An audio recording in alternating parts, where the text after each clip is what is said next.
The little girl had stopped crying before the snow began to fall. That was what made it worse. A child could cry when she still believed someone might come running. A child could scream when there was still strength left in her bones. But Clara Whitcomb did neither.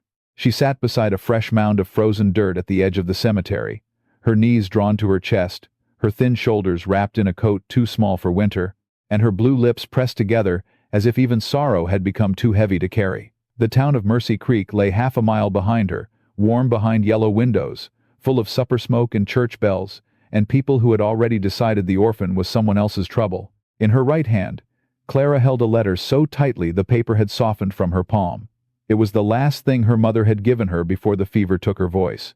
"Do not let Mr. Granger see this," her mother had whispered. "And if ever a man named Eli Boone comes through this valley, give it to him."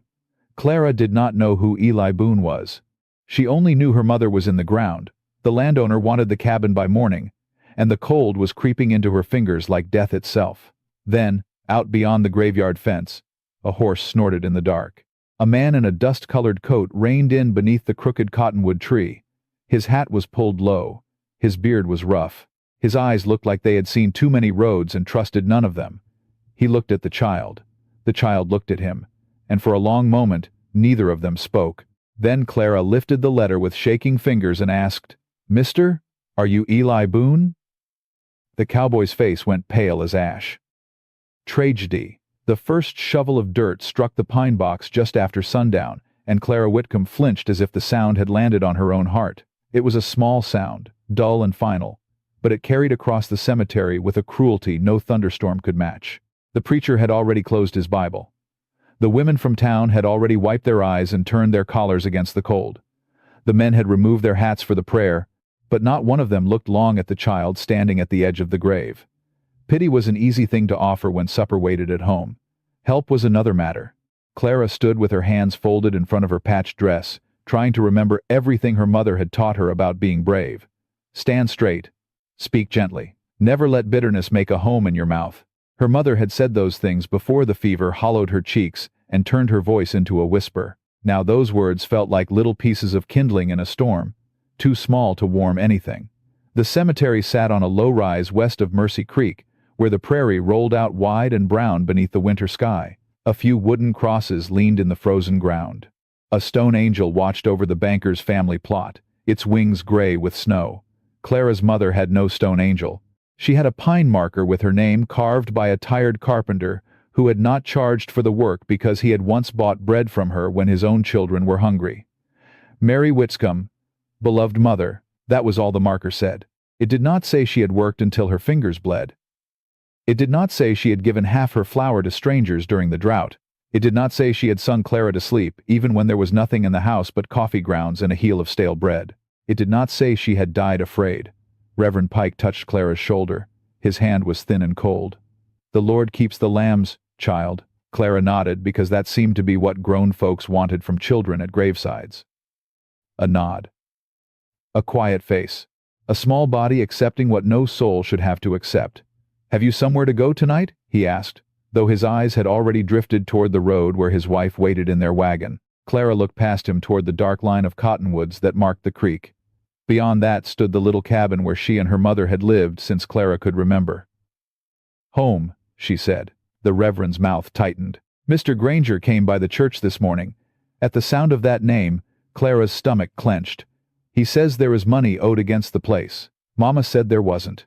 Your mother was a fine woman." He spoke the sentence softly, but not like an answer. A fine woman may still be burdened by papers she does not understand. Clara stared at him. The wind pulled loose strands of hair across her face. "It is our cabin." Reverend Pike looked toward the town again. Smoke rose from chimneys in thin blue lines. "I will speak to some of the ladies. Perhaps someone can take you in for a few days." "I do not want a few days." Her voice cracked, and shame burned her cheeks. She had not meant to sound angry in a cemetery.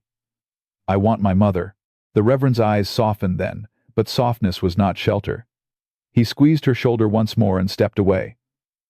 One by one, the townspeople left. Boots pressed paths through the snow-crusted grass. Wagon wheels creaked. Low voices faded.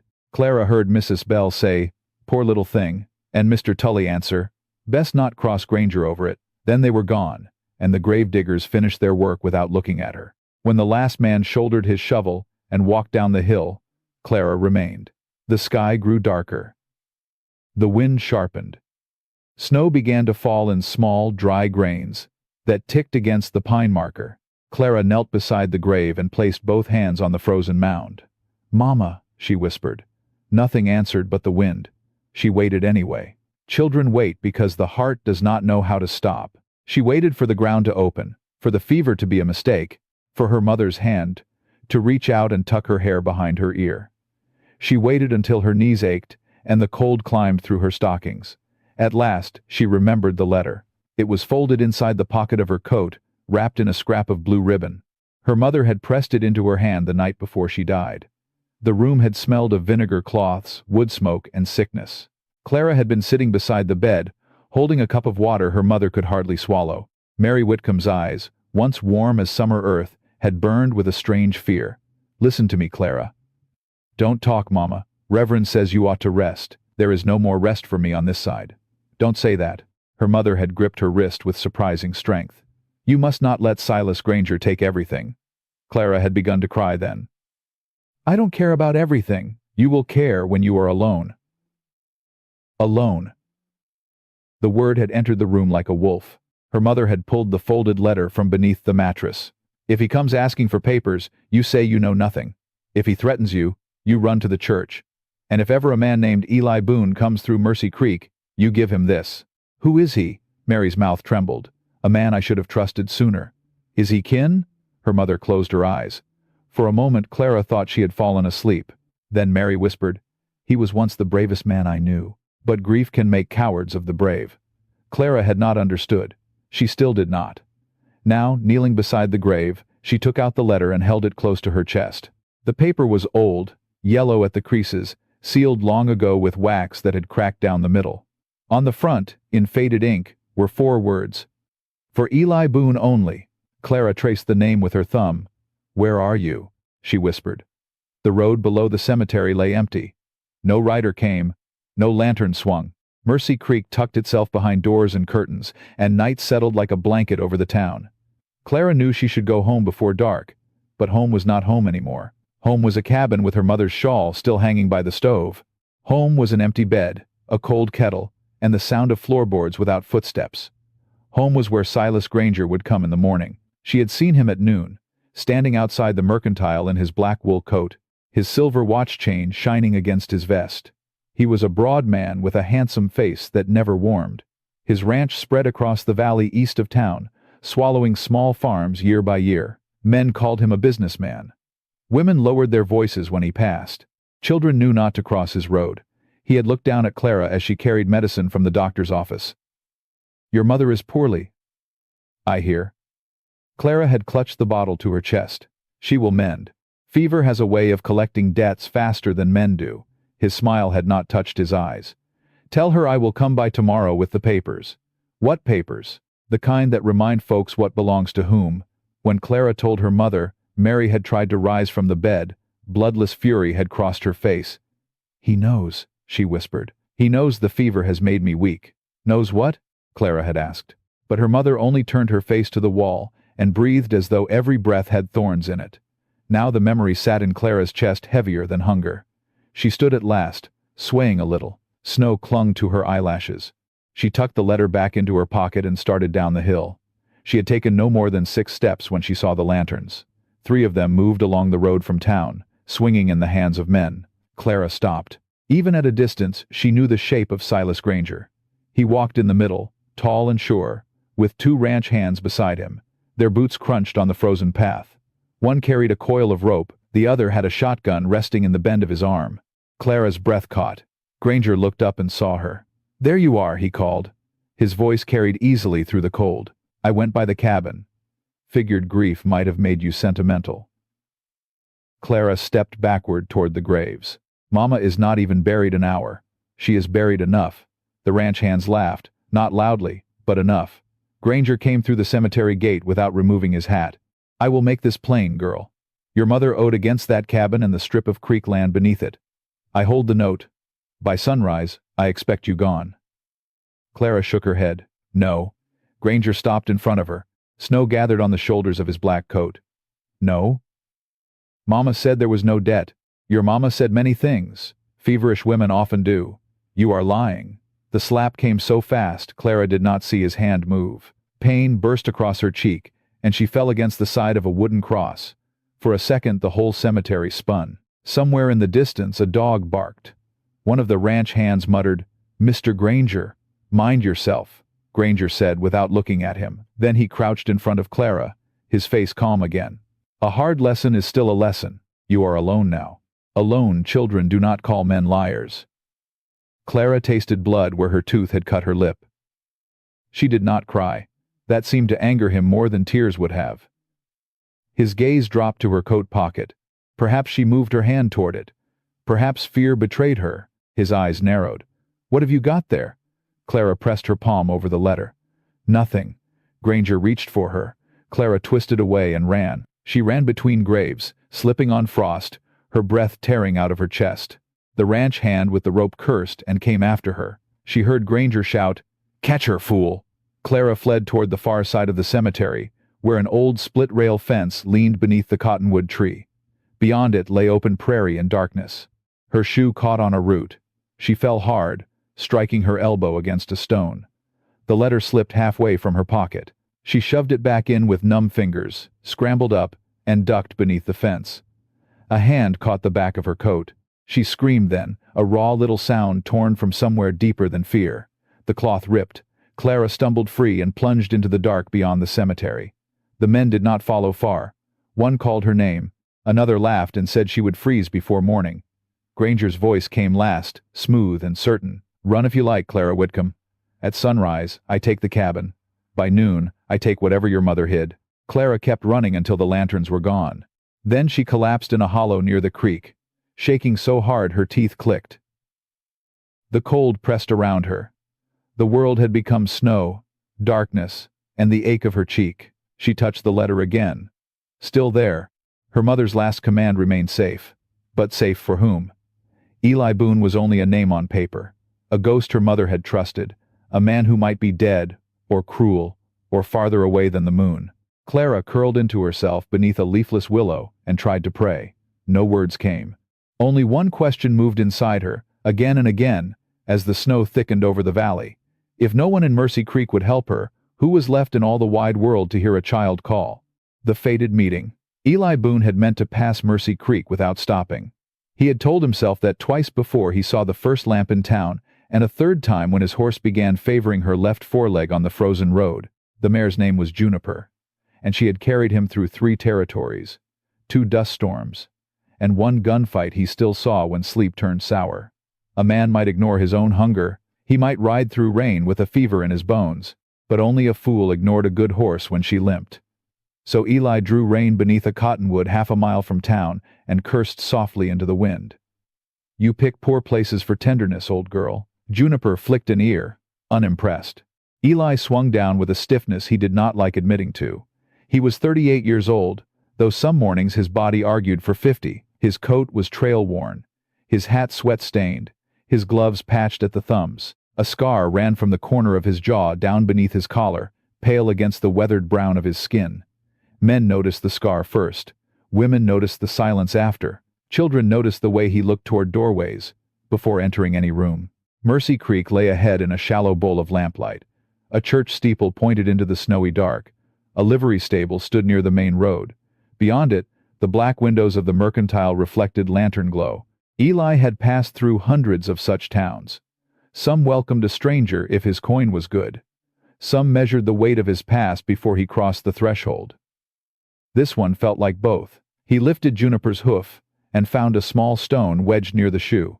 "There now," he murmured, working it loose with his knife. "Nothing but a pebble making a misery of the road. Men do the same, I reckon." The mare breathed warm against his sleeve. That small kindness nearly undid him. He had lived too long among creatures who trusted him more easily than people did. When the stone came free, Eli straightened and looked toward the town again. He could get a stall for Juniper, a plate of beans, maybe a corner in the stable loft. At dawn he would ride south. There was work near the Red Fork, or so he had heard. A cattle outfit needed men who could sit a saddle and keep quiet.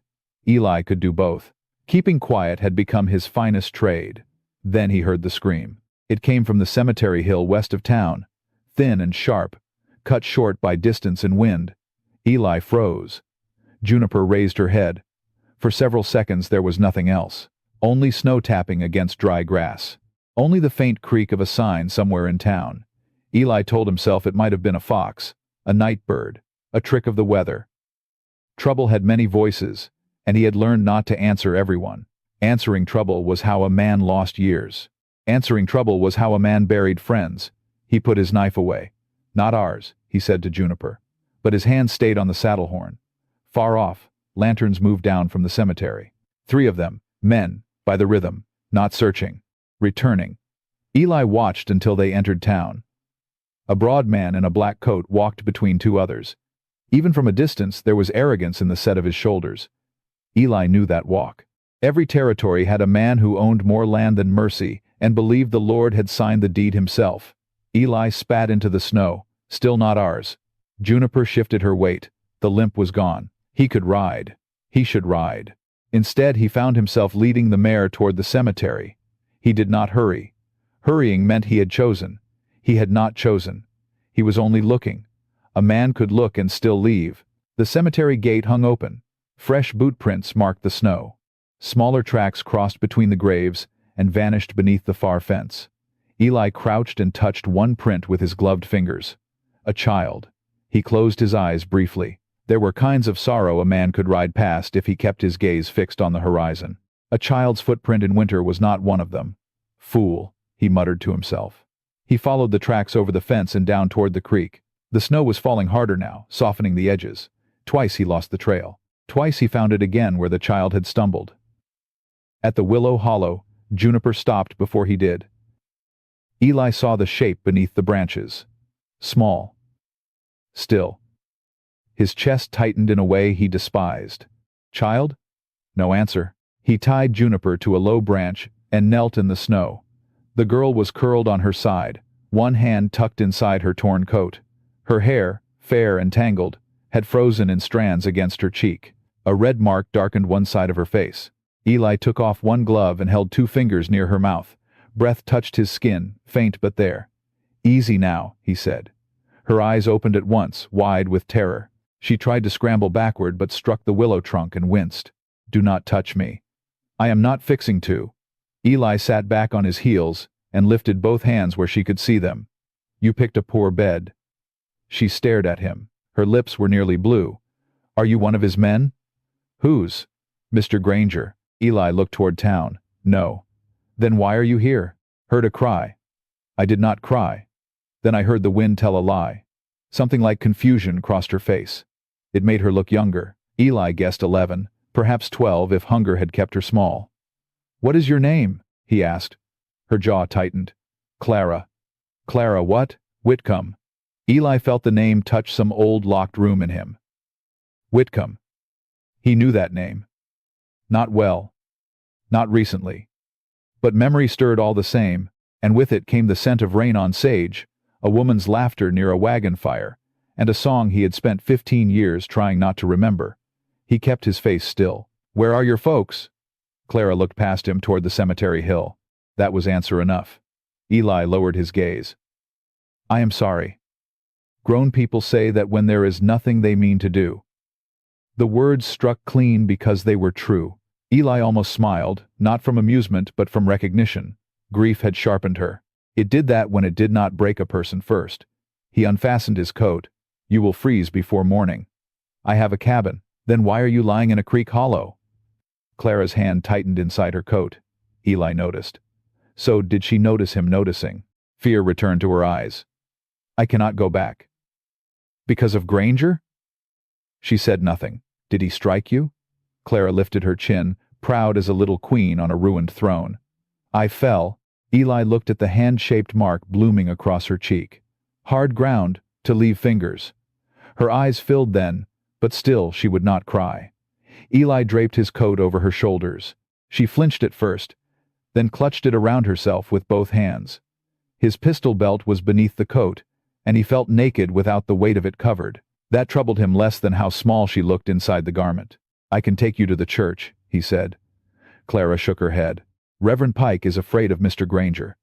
The sheriff? He eats Sunday dinner at Mr. Granger's ranch. A neighbor? They all owe him money. Eli breathed out slowly. The valley was beginning to explain itself. Then I will put you in the livery loft for the night and speak to someone in the morning. You will leave in the morning. It was not a question. Eli did not answer quickly enough. Clara gave a small nod as if he had confessed. Everybody leaves in the morning. Eli stood because kneeling made him feel too near a promise. Child, I am a stranger. You do not know me. Mama knew you. The world went very still. Snow drifted between them. Juniper snorted softly under the willow. Eli looked down at the girl. What did you say? Clara's fingers went to her coat pocket. She hesitated, studying his face with desperate care. Are you Eli Boone? The name sounded strange in her mouth.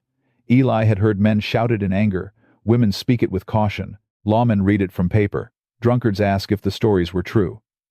But from this half-frozen child, it sounded like a prayer that had lost its way.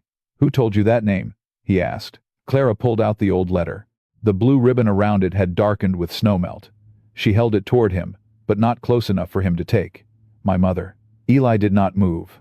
He saw the writing on the front, and the years fell away so violently he nearly reached for the willow branch to steady himself. For Eli Boone only. He knew that hand. He knew the slight lean of the letters, the careful curve of the B, the way the ink pressed deeper at the end of a word. Mary. Mary Whitcomb. No, Mary Carson. When he had known her. Before she married, before he ran, before the valley swallowed whatever life she had made without him. His throat closed. Clara watched him with a child's merciless hope. Mama said if you ever came through Mercy Creek, I was to give it to you. Eli's hand rose, then stopped. Your mother was Mary? Clara nodded. She died this afternoon. Eli turned away. Not far. Only enough that the girl would not see what crossed his face. The wind moved through the willow branches with a sound like old paper tearing. Mary was dead. Mary, who had once told him a man could be lonely by habit the same way he could be drunk by habit. Mary, who had asked him to stay. Mary, whose last letter he had never answered, because answering would have required courage he did not possess. Mister? Clara whispered. Eli faced her again. What did she tell you about me? That you were brave once. It hurt worse than accusation. Eli gave a dry laugh without humor. Once is a long while ago. She said grief can make cowards of the brave.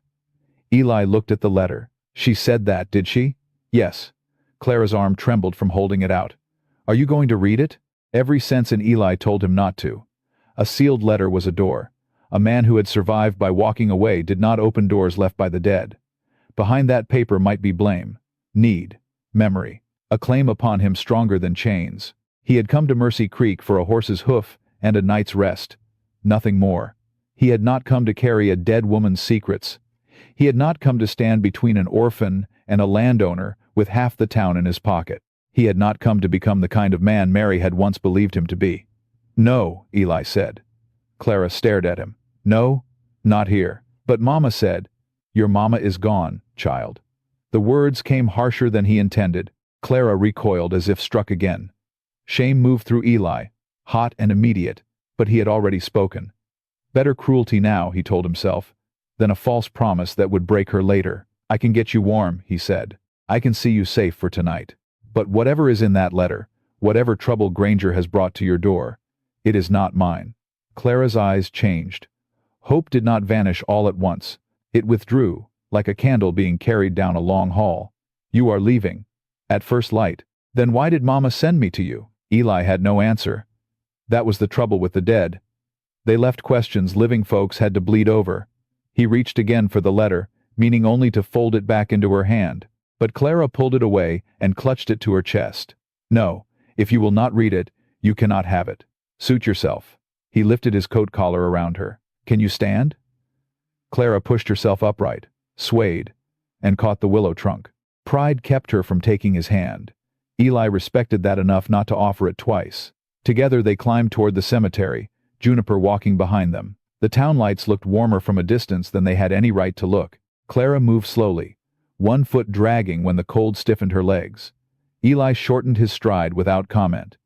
At the cemetery fence, She stopped beside the fresh grave. Snow had softened the raw dirt into a white mound. The pine marker leaned in the wind. Clara took one step toward it. Eli waited. She knelt, touched the marker, and whispered something he could not hear. When she rose, her face was calm in a way that made him uneasy, calm like surrender. "I will go to the cabin," she said. "Not tonight. It is mine. Granger's men may be waiting." "Then let them." Eli frowned. "Bravery and foolishness wear similar hats. So do cowards and careful men."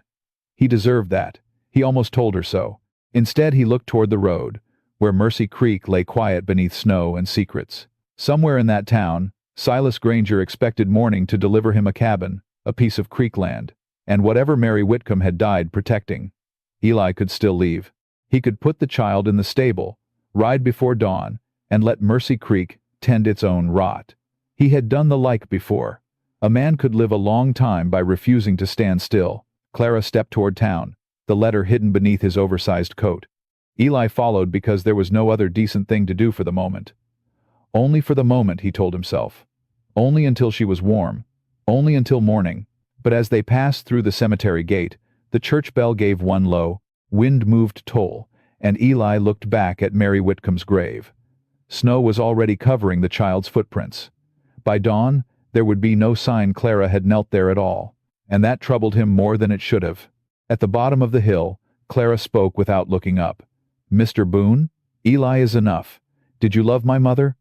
Eli stopped walking. The question stood between them in the falling snow, small as a match and dangerous as wildfire. Clara turned to him, waiting. In her hand, hidden beneath the coat, the old letter crackled softly. Eli looked toward the town, toward the dark windows, toward whatever waited with Silas Granger's name on it. "That," he said at last, "is a story best left buried." But the moment the words left his mouth, he knew buried things had a way of rising when the ground began to thaw. Refusing help. Mercy Creek received Eli Boone and Clara Whitcomb the way a guilty town receives a witness. With curtains shifting, lamps dimming, and silence gathering thick behind every window. Snow fell harder by the time they reached the main street. The road had turned pale beneath wagon ruts and hoof marks, and the wooden walks creaked under Eli's boots. Clara walked beside him wrapped in his coat, the hem dragging close to her ankles, her small hand hidden against the pocket where the letter lay. She did not look left or right. She looked straight ahead, as if the town had already judged her, and she had no wish to beg mercy from it. Eli knew that look. He had worn it himself in towns where men remembered his name before they remembered his face. The livery stable stood at the far end of the street, its lantern burning low, the smell of hay and horse sweat drifting through the cracked door. A boy of 16 with sleepy eyes opened up after Eli knocked twice. "Need a stall," Eli said, "and a warm corner for the girl." The boy looked at Clara, then at the mark on her cheek, then quickly away. "Mr. Granger said nobody's to take her in." Eli's voice stayed calm. "Did he now?" "He was here near an hour ago. Said she run off with property papers and lies in her mouth." Clara stiffened. Eli felt it rather than saw it. The boy swallowed. "I don't want trouble, mister." "Neither do I." Eli stepped closer, not threatening, only present in the way a fence post is present when a horse considers breaking through. "But my mare needs shelter, and this child needs warmth. I have coin." The boy hesitated. Coin was a language. Fear understood. He opened the door wider. "Loft's empty. Stove's near dead, though. We will manage." Eli led Juniper in, rubbed her down, and paid for oats and a stall. Clara stood near the stove, arms folded inside the coat, watching everything with the watchfulness of a child who had learned too soon that safety could be taken without warning. The boy brought a chipped cup of water and a heel of bread left from supper. Clara took the bread in both hands but did not eat until Eli turned his back. He pretended not to notice. Pride was sometimes the last blanket the poor had left. When the boy climbed back to his room, Eli stirred the stove and added 2 pieces of wood from a stack near the wall. The flame caught slowly, throwing a trembling orange light over the tack, feed sacks, and hanging harness. Clara sat on an overturned crate. Her boots were wet. Her fingers shook around the bread. "Take those off," Eli said. "Your boots." "No. Your feet will go numb. Then I will not feel them. After numb comes worse." She looked at him. Worse already came. Eli had no answer ready for that. He found an old horse blanket, shook the dust from it, and set it near the stove. Suit yourself, but frostbite has poor manners. It takes what it wants. Clara considered this, then slowly unlaced her boots. Her stockings were thin and soaked through. Eli turned away again while she wrapped her feet. The letter remained tucked under the coat, close to her heart. He could feel its presence in the room as if it were a loaded pistol. For a while there was only the small crack of the stove and the shifting of horses in their stalls. Eli sat on a feed sack across from her and cleaned the mud from his gloves. Clara watched him over the rim of the water cup. "You have not asked what is in the letter." "No. Are you not curious?" Curiosity gets a man invited to hangings he had no business attending. "Mama trusted you." "Your mama knew me a long time ago." "Were you bad to her?" Eli's hand stopped. "I was young." "That is not an answer." "No. Did you leave her?" He looked up then. Clara did not flinch.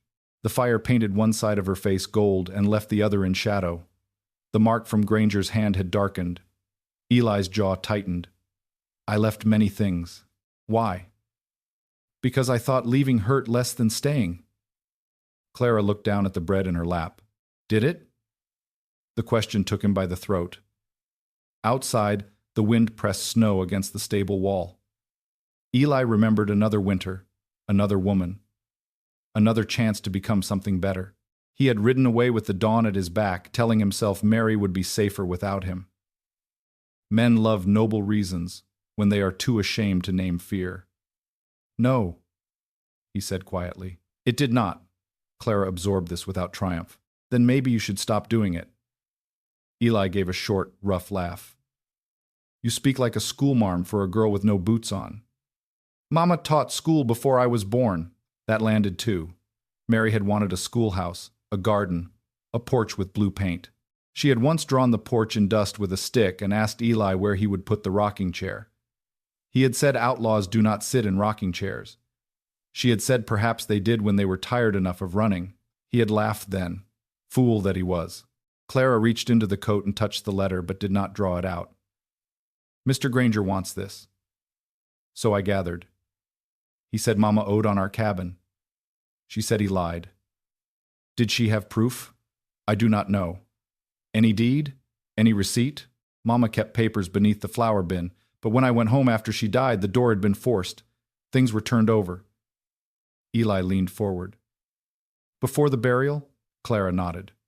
"The flour was spilled. Her trunk was open. The mattress cut. Granger's men?" "I saw boot mud by the stove. Red clay. His ranch road has red clay."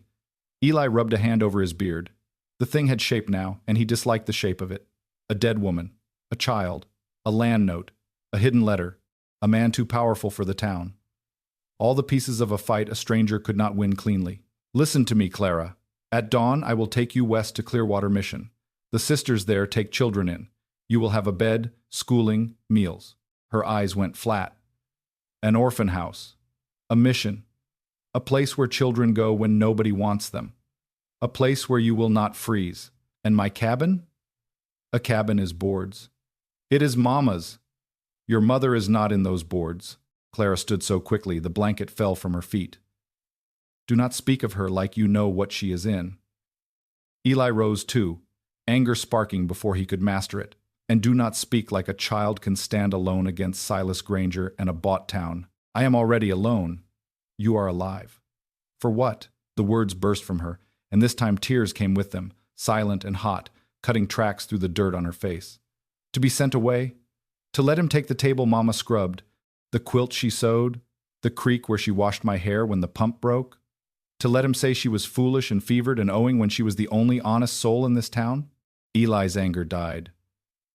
Clara wiped her face with the back of her hand, furious at the tears. "You found me.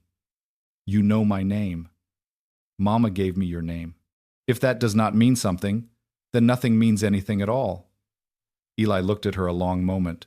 There were easier things than standing before a child's faith and admitting you had none left. "I am not the man she thought I was," he said. "Then be him now." The stove popped. A horse stamped in its stall. Eli looked toward the stable door, as if the road might still rescue him. He had money sewn into the lining of his saddlebag, enough to buy a small share in a cattle outfit down south. Not much, but something, a beginning, late though it was. He had planned it for 3 years. No more drifting, no more sleeping with one ear open, no more taking pay from men who used rifles faster than reason. A little place, a few head, a name nobody cursed. That was what waited if he rode at dawn. If he stayed, Granger would dig up his past by noon. Men like Granger always did. "I can take you to safety," Eli said. "That is all." Clara sat back down as if her bones had given way. Safety without justice is just another kind of cage. He wished she had not said it. He wished she had been duller, weaker, easier to dismiss. He wished Mary had not raised a child with fire banked beneath sorrow. Eli went to Juniper's stall and checked the mare's shoe, though it did not need checking. He needed his hands occupied. Clara's voice came softly behind him. "Were you there when my mother was happy?" Eli closed his eyes. "Once. Tell me." "No."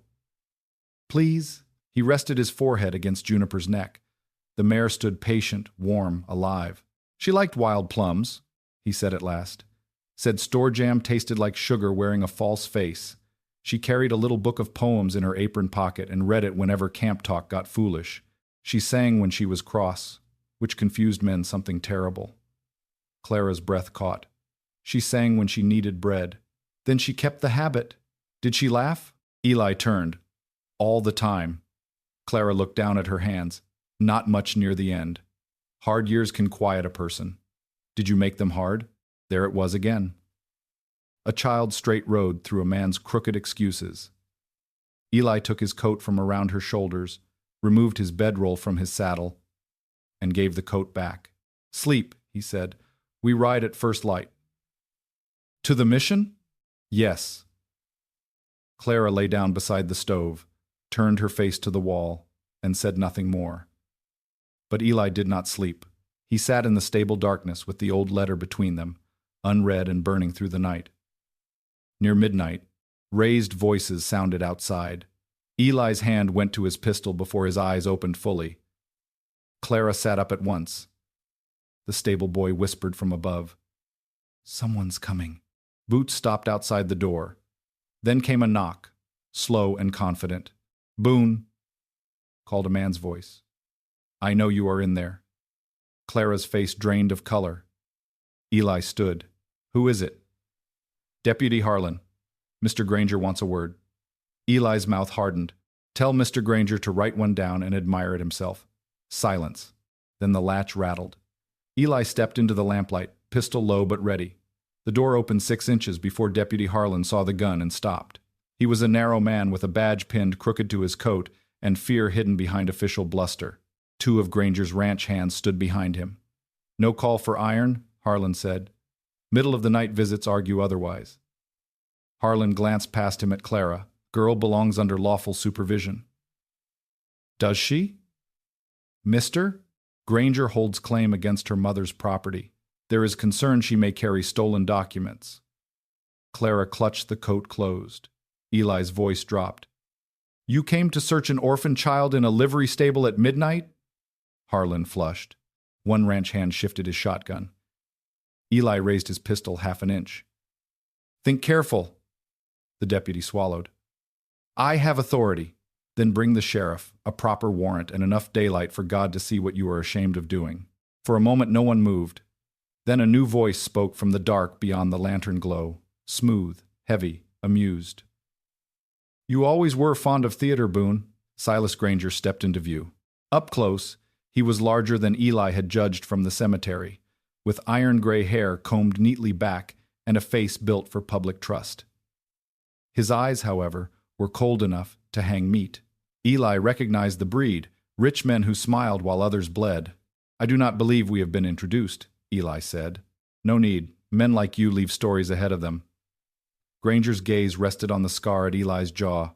"Elias Boone, former trail guard, former hired gun, wanted once in Abilene, though the matter was said to be confused." Clara looked at Eli sharply. Eli kept his eyes on Granger. "Stories grow in the telling. So do debts." Granger smiled. The child has something that belongs to the Whitcomb estate. As holder of that estate's note, I am within my right to secure it. The child says otherwise. The child is grieving. Grieving, children still know thieves. Granger's smile thinned. The deputy looked at the floor. Careful, Boone. A man with your history might wish to avoid speaking of theft. Eli felt the old familiar heat rise in him, the want to step forward, the want to put fear where arrogance stood. He held still because Clara was watching, and because Mary's child had already seen enough men use strength badly. Granger noticed the restraint and enjoyed it. By sunrise, he said, that cabin is mine. By noon I will have the paper she hides, and by tomorrow night the girl will be on a county wagon east, where charity cases belong. Clara made a small sound. Eli did not look back. You are done here. Am I? For tonight. The two men stared at each other. Something old and ugly passed between them, though they had never met. At last Granger stepped back. Enjoy your night, Mr. Boone. Mercy Creek has a way of teaching strangers how little their courage is worth. He turned away. The deputy and ranch hands followed, leaving the door swinging open to snow. Eli shut it and barred it with a rake handle. Clara was standing now, the letter in her hand. Her fear had returned, but something else burned with it. You were wanted? Eli exhaled. Once. Did you kill someone? I have killed men. She took that in. Bad men? Some. And the others? Eli could have lied. Many men did. Men standing where bullets were flying. Clara looked down. The letter trembled in her fingers. Mama still trusted you. Maybe she should not have. Clara crossed the stable and held out the letter again. Read it. No. Why? Because once I read it, I cannot unread it. Good. You do not understand what you are asking. You. Two. Two. Two. Two. Two. Two. Two. I understand that Mr. Granger came in the night because he is afraid of what Mama wrote. I understand that you are afraid too. And I understand that if both of you are afraid of the same letter, then it must matter more than anything I own. Eli stared at the seal. Mary's handwriting seemed to look back at him across 15 years. The stove hissed. Snow scratched the roof. Somewhere outside, Granger's men rode back into the dark. Eli reached for the letter. Clara did not release it at once. Promise me you will not burn it. I promise. Promise me you will not give it to him. I promise. Promise me you will not leave before morning without telling me. That one cost him. Clara saw it. Eli saw that she saw it. I promise, he said. She let go. The paper felt fragile and terrible in his hand. Eli sat on the feed sack, broke the cracked wax with his thumb, and unfolded the letter. The first line struck him like a fist. Eli, if this reaches you, then I have either lost my courage or my life. He stopped breathing. Clara stood very still. Eli read on, and with each word, the past he had buried began clawing its way out of the ground. The detail that changes everything. The letter was not long, but some truths do not need many words to ruin a man's sleep. Eli held the paper close to the lantern, the old ink browned by years and damp along the creases. Mary's voice rose from it as clearly as if she stood beside him in the stable, one hand on her apron, one eyebrow lifted because she knew he was trying to pretend he felt less than he did. Eli, it began, if this reaches you, then I have either lost my courage or my life. I pray it is only the first, though I fear the second will come sooner if Silas Granger learns what I know. Eli stopped at the name, then forced himself onward. Clara watched from beside the stove, barefoot in the horse blanket, her small face pale and intent. You once told me the world has no patience for poor folks with proof. I thought you bitter then. I know better now. My husband, Thomas Whitcomb, died believing he had failed us. He did not. The land by Mercy Creek was never mortgaged to Granger. Thomas paid the note in full 3 days before the wagon accident that killed him. I saw the receipt. I held it. I watched him place it inside the family Bible. The next morning he was dead, and the Bible was gone. Eli looked up. Your father died in a wagon accident? Clara nodded. I was little, Mama said. A wheel broke on the East Bridge. Eli returned to the letter. Silas came to me with a different paper, claiming Thomas had signed away not only the cabin, but the creek strip and the spring beyond it. The signature looked near enough to fool a court, but I knew my husband's hand. I refused. That night someone fired through our window. Clara was asleep in the loft. The bullet struck the shelf above her bed. Clara's mouth parted. Mama never told me that. Eli's grip tightened on the page. I sent word for Judge Bellamy, but the messenger vanished before reaching Abilene. Since then, I have kept quiet because silence seemed the only wall between Clara and the men who circle this place like wolves. I hid what little proof remains where Granger would be ashamed to look and too proud to kneel. If you remember me kindly at all, help my daughter. If you remember me with anger, help her anyway. She has no part in our old sorrow. Eli's eyes caught on the next line and would not move.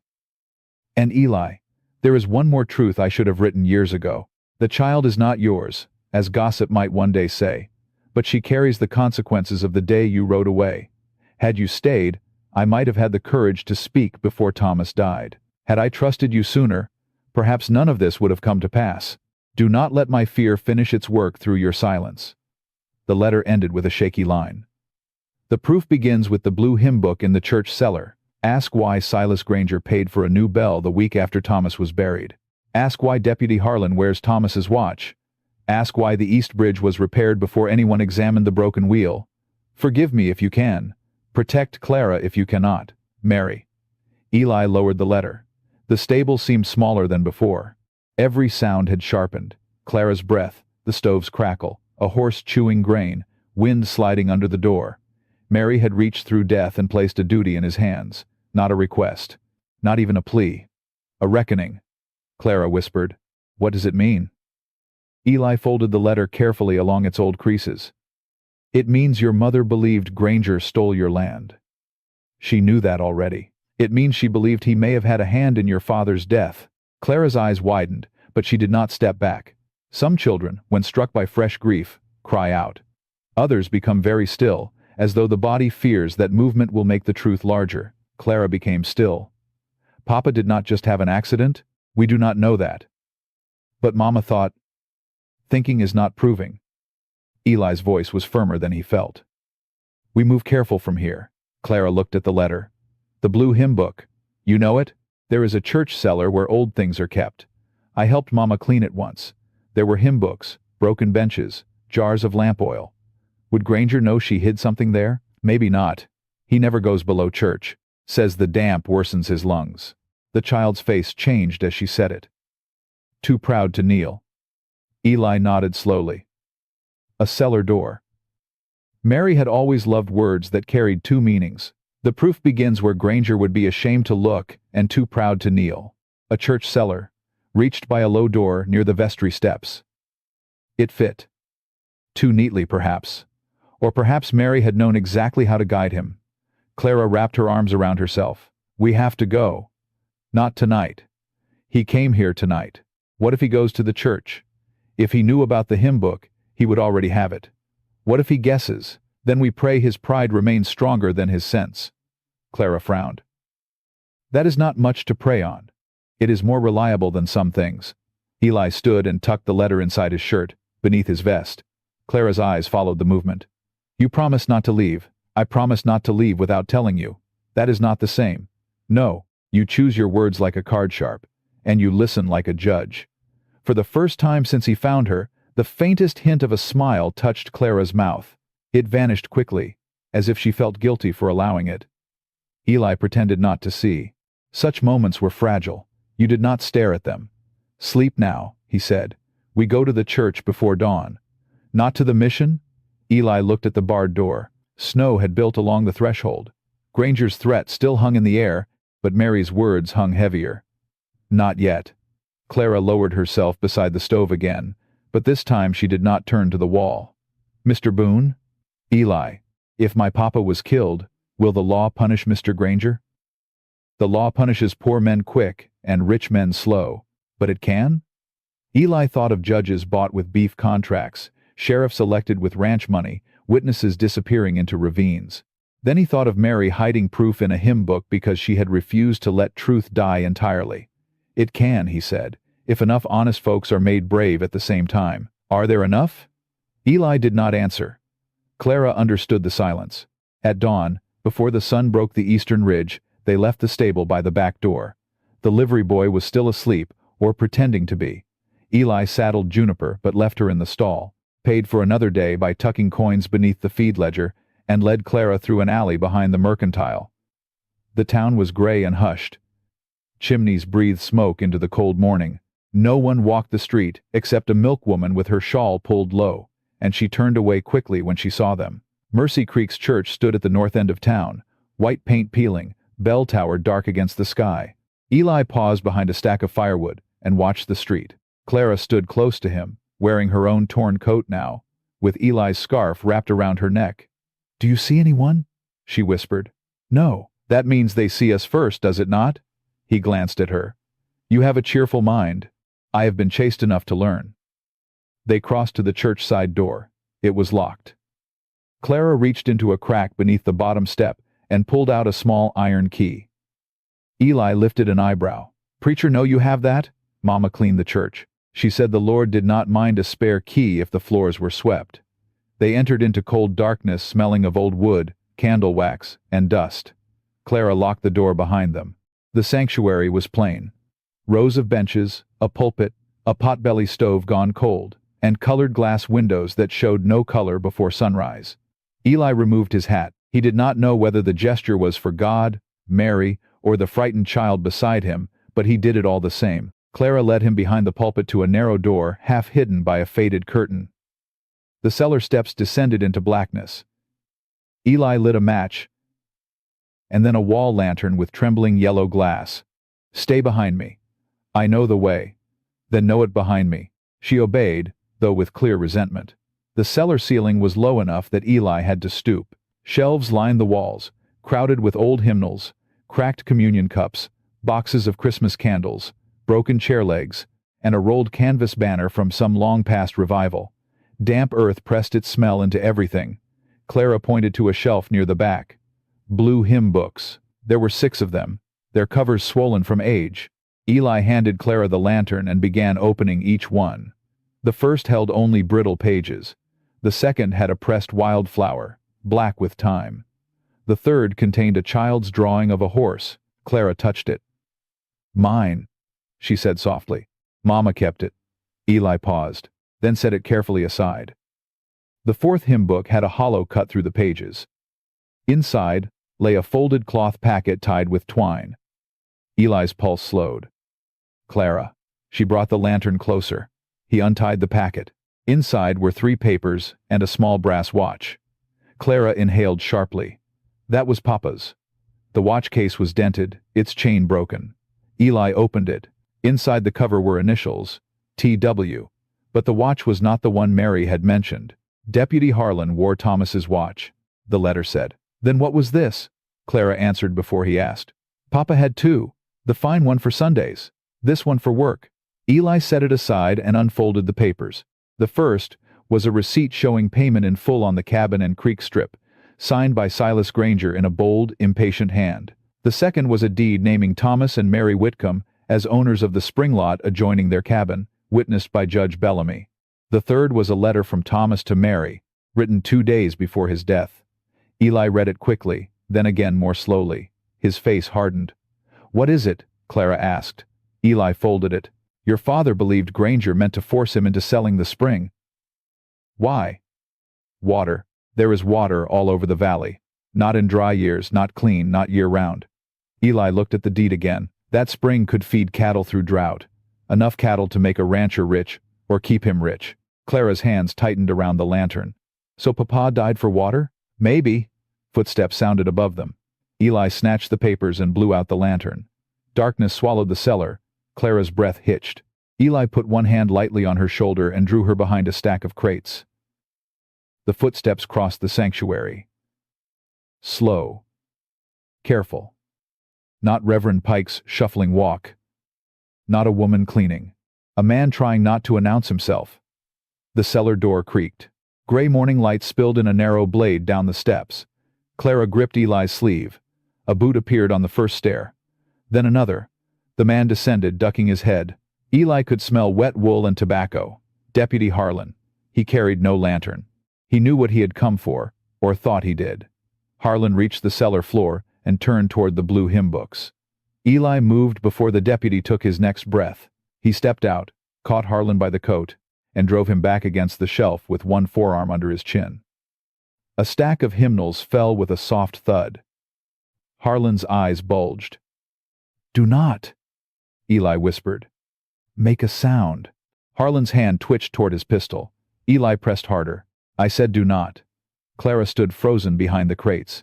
The deputy's gaze flicked toward her, then toward Eli's vest where the papers were hidden. "You are stealing church property," Harlan rasped.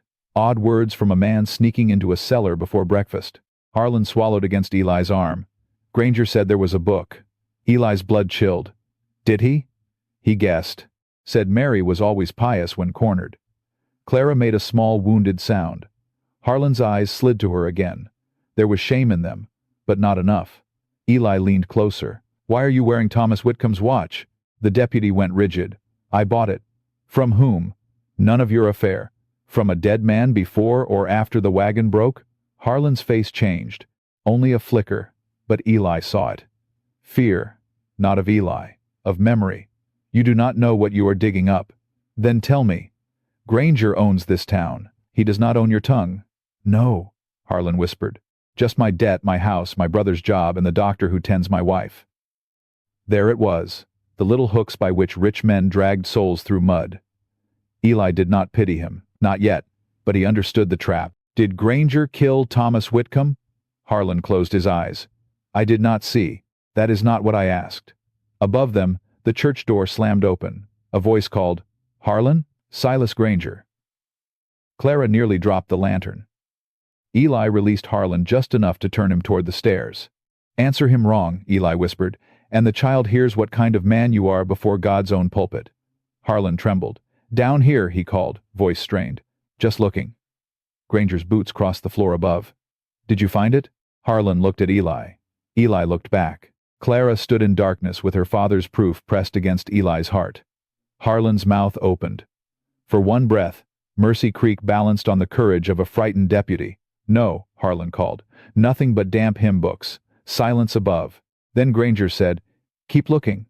Harlan shut his eyes as if the words had struck him. Eli knew then, the morning had changed everything, but not enough to save them. Because Silas Granger was inside the church, the proof was in Eli's vest, and Clara Whitcomb had just learned that her mother's fear had been telling the truth all along. The protection begins. Harlan climbed the stairs first, because Eli made him. The deputy's shoulders hunched as though he expected a bullet between them, and perhaps part of him believed he deserved one. Eli followed with Clara close behind, his hand resting near his pistol but not on it. Men who reached too early often invited the very violence they hoped to prevent. The sanctuary was brighter now. Dawn had begun to color the windows, turning the simple glass red and blue across the floorboards. Silas Granger stood near the pulpit with his hat in his hands, wearing respectability like a Sunday coat. Reverend Pike hovered behind him in a nightshirt beneath his overcoat, face gray with confusion and fear. "Deputy," Granger said. His eyes moved from Harlan to Eli to Clara. "What is this?" Harlan cleared his throat. "Found them in the cellar." Granger smiled faintly. "So I see." Eli stepped into the aisle. "You came to church early." "A man of property keeps early hours. A man of property usually knocks." Reverend Pike wrung his hands. "Mr. Boone, please. There is no need for harshness in the Lord's house." Clara looked at the preacher with such quiet disappointment that the man lowered his eyes. Granger noticed. "Clara, child, you have caused a great deal of worry." "No, sir," she said. Her voice shook, but she did not hide behind Eli. "I have caused you trouble. That is different." The words rang in the sanctuary. Eli almost smiled. Granger did not. His gaze sharpened like a knife being drawn. "Grief has made you insolent." Eli moved half a step forward. "Careful." "Or what?" Granger asked softly. "You will add a church shooting to your legend?" Reverend Pike gasped. Harlan stared at the floor. Clara looked from Granger to Eli, and Eli felt the old trap closing, the villain pushing him toward violence, the town ready to condemn the hand that struck back, the child waiting to see whether strength could be something other than rage. Eli let his hand fall away from his pistol. "No shooting." Granger's smile returned. "Wisdom at last." "No running either." That erased the smile. Eli reached into his vest and drew out the packet of papers. Clara inhaled. Harlan whispered, "Boone." Eli ignored him and held the first paper toward Reverend Pike. "Read it." The Reverend backed away. "I cannot involve—" "You already are." Eli's voice did not rise, but it filled the room. "A woman from your church is in the ground. Her child was struck and chased from her home. Men searched your cellar before sunrise.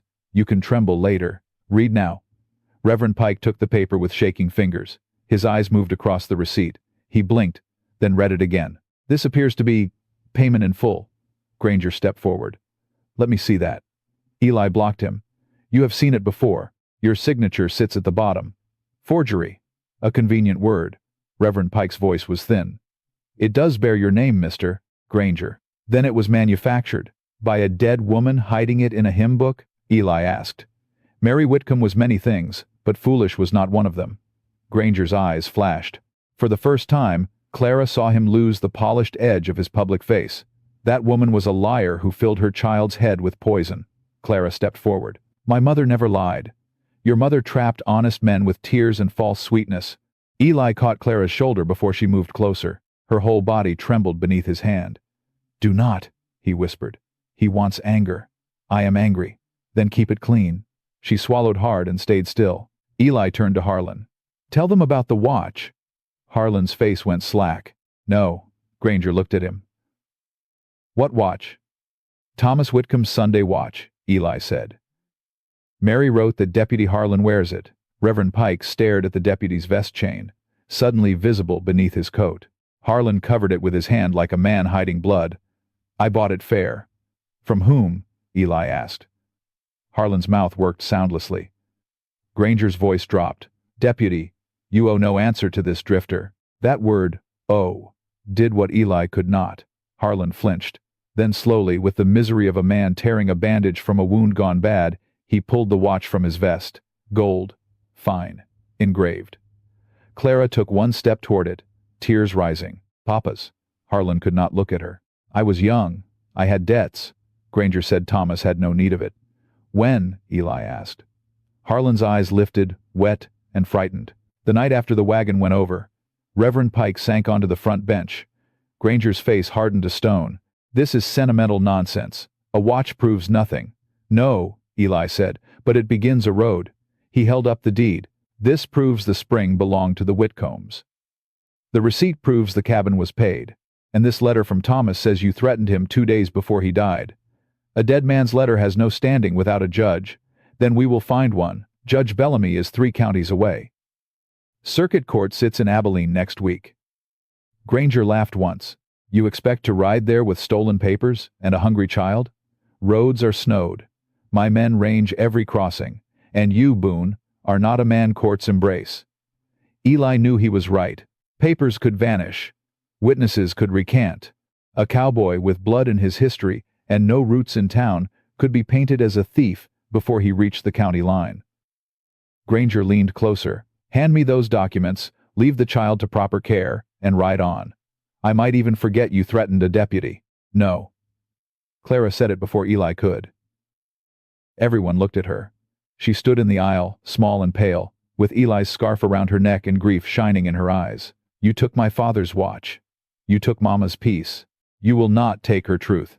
The sanctuary held still. Even Granger seemed startled, not by her words, but by the fact that a child he had expected to break had instead found a voice. Then his expression darkened. "You are your mother's daughter." Clara lifted her chin. "Yes." Granger put on his hat. "Then you will learn what she learned. Truth without power is only noise." He turned to Reverend Pike. "I will expect a statement that these papers were discovered in church property after being placed there by unknown hands." The Reverend looked sick. "Mr. Granger." "And you, Harlan, will remember your office." Harlan stared at the watch in his palm. "I remember Thomas." Granger's gaze snapped to him. "What did you say?" The deputy swallowed. His courage was a weak flame, but it burned. "I said I remember Thomas Whitcomb." Granger stepped close enough that Harlan shrank. "Then remember how easily men lose what little they have." Eli moved between them. "You are done." For one moment, Eli thought Granger might strike him in the church. The landowner's right hand flexed.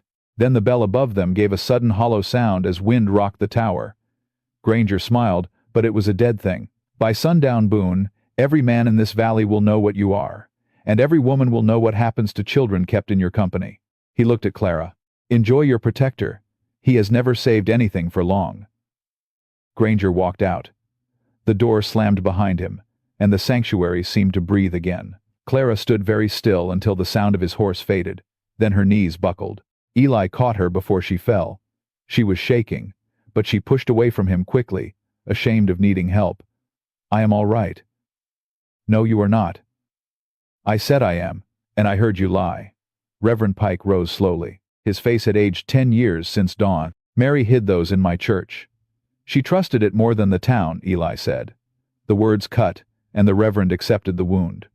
I failed her. You are breathing, Reverend. That means you can fail her less tomorrow. Pike looked at Clara. Child, I am sorry. Clara studied him. Will sorry make you brave? The Reverend closed his eyes. I pray so. Eli tucked the papers back into the packet. We cannot stay here. Granger will turn the town before noon.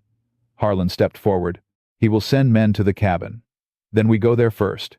That is madness, the deputy said. He expects you to run. Then let us disappoint him. Clara looked up at Eli. You said we? Eli paused.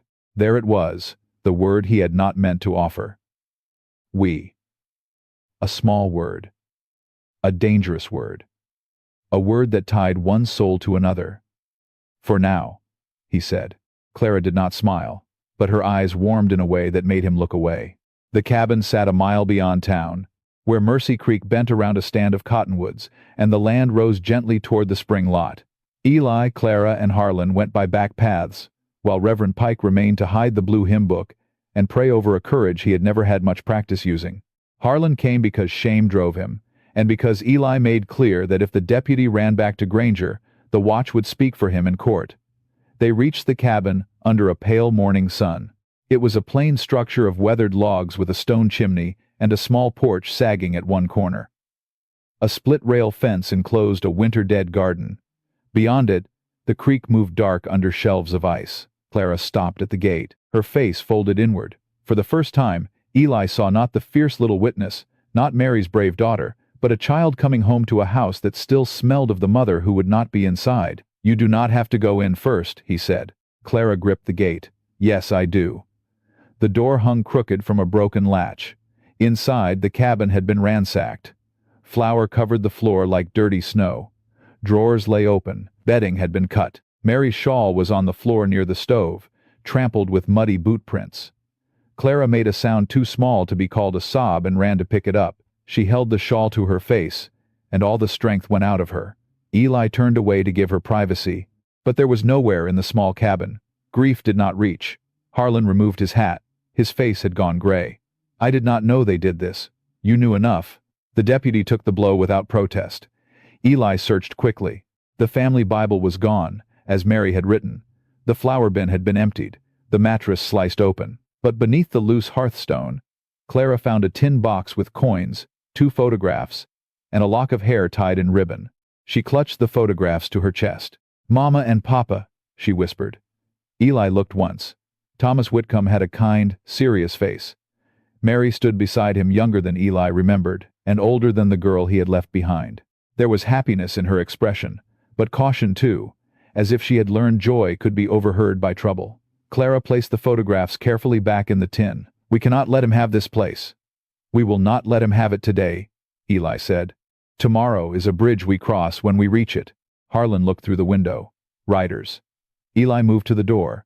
4 men approached from the Granger Road, led by a thick-necked foreman with a red scarf and a rifle across his saddle. Behind them came a wagon with boards and tools. Not just men coming to threaten. Men coming to take possession. Eli checked his pistol, then set it on the table in plain sight. Clara saw it and went pale. Are you going to shoot them? Not unless they insist. I do not want blood in Mama's house. Eli looked at her. Then help me keep my temper. That seemed to steady her. She nodded once. The riders stopped outside the gate. The foreman swung down, boots sinking into snow. Name's Rusk, he called. We are here to secure property for Mr. Granger. Eli stepped onto the porch. Property is occupied. By a squatting orphan and a drifter, by Clara Whitcomb, rightful heir, and a man with poor manners before breakfast. Rusk spat. Move aside. No. The three other riders spread out. Harlan came to the doorway, badge visible. Rusk laughed. Deputy, you playing hero now? Harlan's hand shook, but he stood there. There is a dispute over the claim. Dispute with who? With the law. You are the law. Harlan's face tightened. Then I had best start acting like it. Rusk's smile vanished. He looked back at his men, embarrassed before them. That made him dangerous. Mr. Granger said, "Clear the cabin." Eli stepped off the porch and closed the distance slowly. Miss Granger says many things from behind other men. Rusk raised his rifle a little. Eli did not draw. He only kept walking until the rifle barrel nearly touched his chest. You shoot me, Eli said quietly. And the first question in court will be why Silas Granger needed a dead cowboy before he could take a child's cabin. Rusk's eyes flickered. No court will hear it. Maybe, but men will talk. They always do when bloodstains snow. Silence stretched. Clara stood inside, watching through the cracked door with Mary's shawl in her fists. Harlan's badge trembled. The three riders waited to see which way courage would fall. Rusk cursed and lowered the rifle. This is not done. No, Eli said. I reckon it is just beginning. The wagon turned first.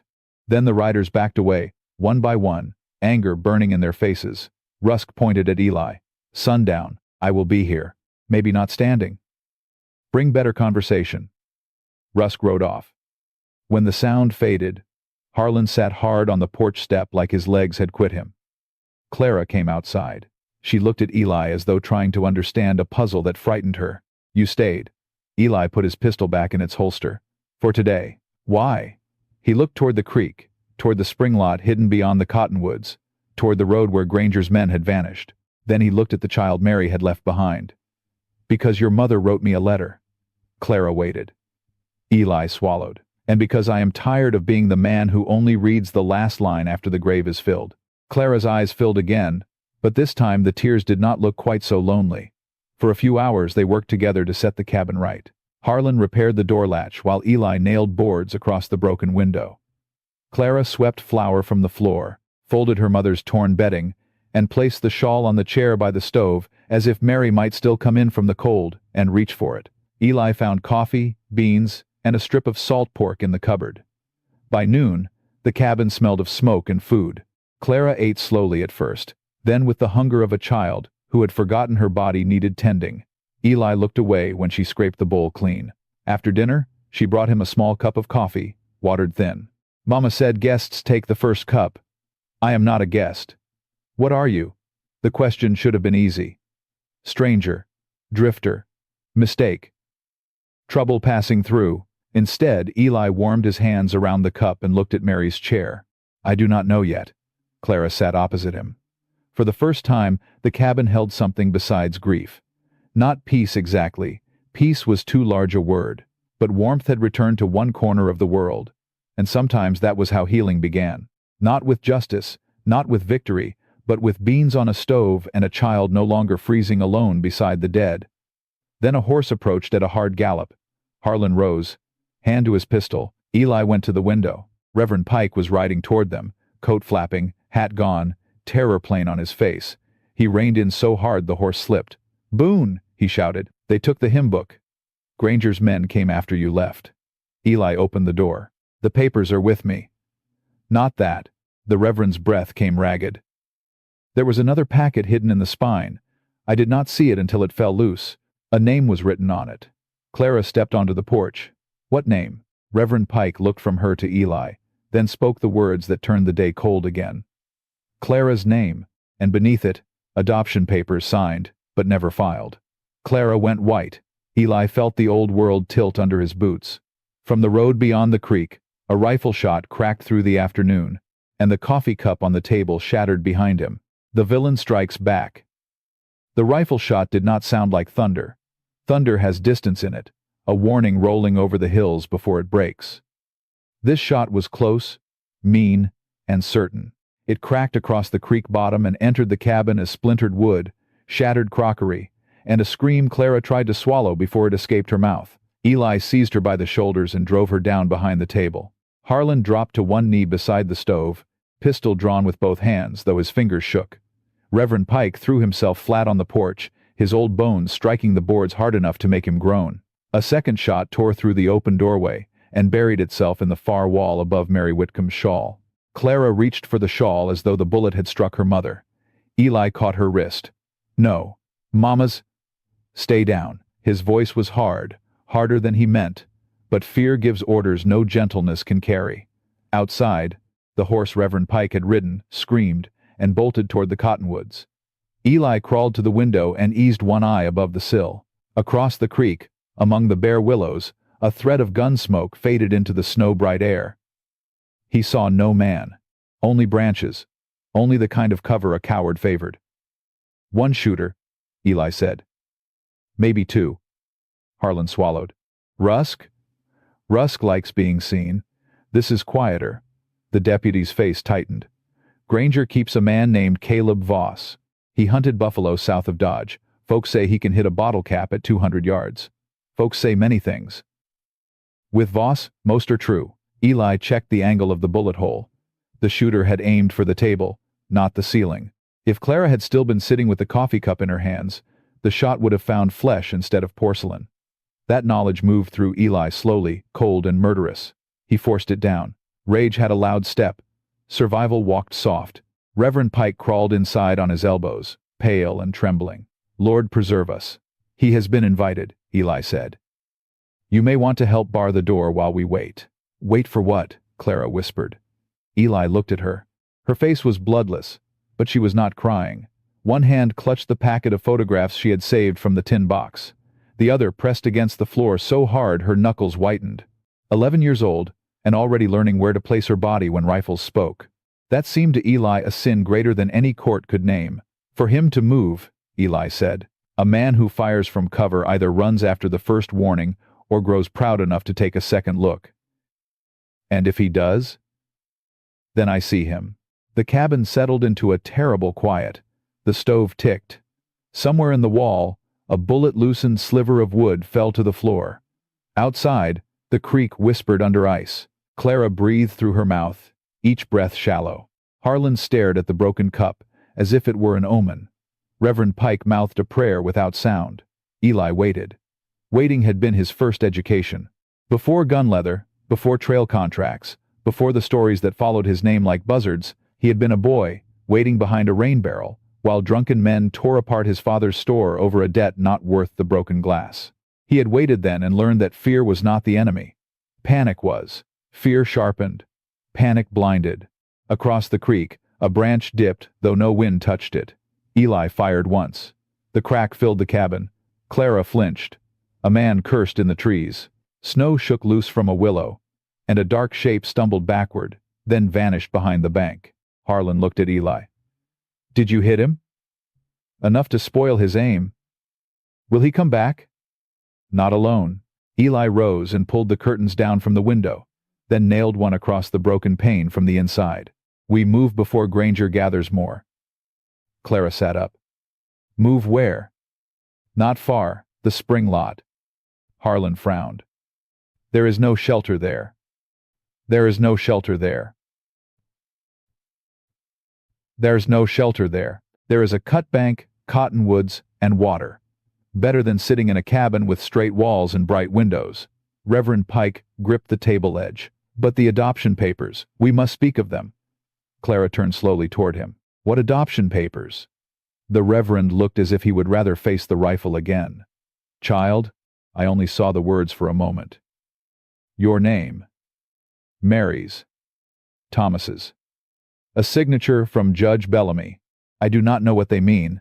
Adoption means I was not theirs." Her voice was small but steady. "Does it not?" No one answered quickly enough. Clara nodded once, as though the silence had signed the paper. "I see." Eli crouched beside her. "Clara, do not. Listen to me." "No." She stood, still clutching the photographs. "First Papa may have been murdered. Then Mama hid proof. Now Reverend says I may not even be their child. What else is there? Shall someone ride up and tell me my name is borrowed too?" Her voice broke on the last word. She pressed the photographs against her chest, and turned away from them all. "Clara," Eli said again, softer. "Blood is not the only thing that makes a family." She laughed once, a sound too bitter for a child. "Men say that after they learn blood will cost them something." It struck him clean. Harlan looked down. Reverend Pike wept silently. Perhaps for Mary, perhaps for himself. Eli stood. "We do not know the truth yet. Granger knows." Clara turned back, eyes burning. "That is why he took it. He knows who I am." Eli had thought the same, and hated that she had reached it first. The hidden packet changed the shape of the fight. Land was one thing, a spring lot another. But adoption papers suggested identity, inheritance, maybe a claim stronger than anyone had guessed. Mary had hidden proof in layers because she had feared not merely theft, but revelation. What revelation could put a child in more danger than Land already had? Outside, a horse whinnied far down the road. Eli moved to the door. "We leave now." They took only what could be carried. The proof packet, the tin box, Mary's shawl, beans wrapped in cloth, a water flask, and Eli's rifle from Juniper's saddle after Harlan brought the mare from the stable trail. Reverend Pike, though shaking, insisted on coming. "Mary trusted my church," he said, "and I let wolves root through it. I will not hide behind the pulpit now." Eli looked him over. "Can you shoot?" "No." "Can you lie?" The Reverend blinked. "I beg your pardon?" "If Granger's men ask, can you look foolish and harmless enough to waste their time?" Pike swallowed. "That, I fear, I have practiced all my life." "Then you may be useful yet." They left the cabin through the back, crossed the garden, and moved beneath the cottonwoods along the creek. Eli carried the rifle low. Harlan led Juniper. Clara walked between them, Mary's shawl bundled in her arms, no longer looking at the cabin. That troubled Eli. A child looking back was grieving. A child refusing to look back was making an oath. They reached the spring, just as clouds swallowed the sun. It bubbled from a limestone seam in the earth, clear water steaming faintly in the cold before running downhill toward Mercy Creek. Around it, cottonwoods grew thick, their roots gripping the bank like old hands. Eli chose a shallow depression screened by brush and fallen limbs. From there he could see the cabin road, the creek crossing, and the ridge above town. "Rest here," he said. "No fire." Clara sat against a tree and pulled the shawl over her lap. Reverend Pike lowered himself beside her with a groan. Harlan tied Juniper out of sight, then returned to Eli. "We ought to ride for Abilene." "With Voss watching the road? Then what?" Eli scanned the ridge.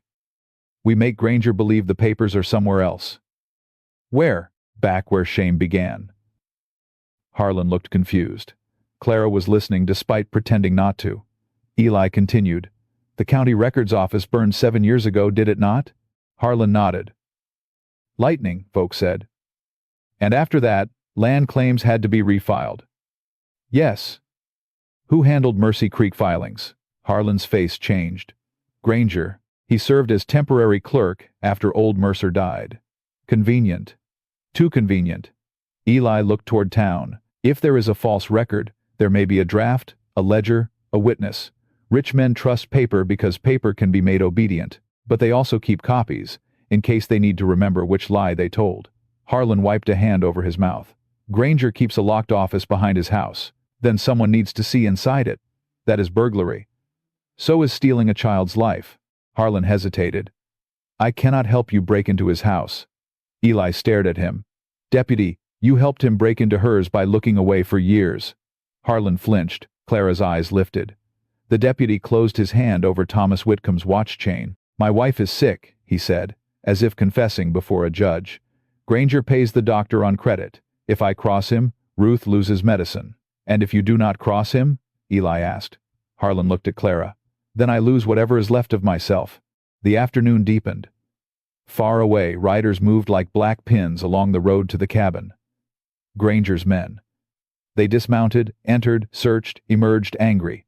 One kicked the porch rail loose. Clara watched it happen without speaking.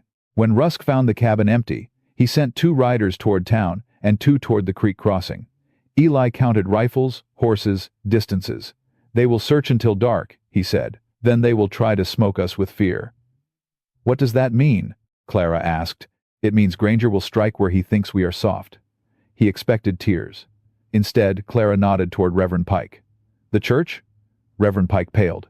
Or the livery boy, Harlan said. Or my wife. Granger's power lay not only in land, but in knowing every small place a person could be hurt.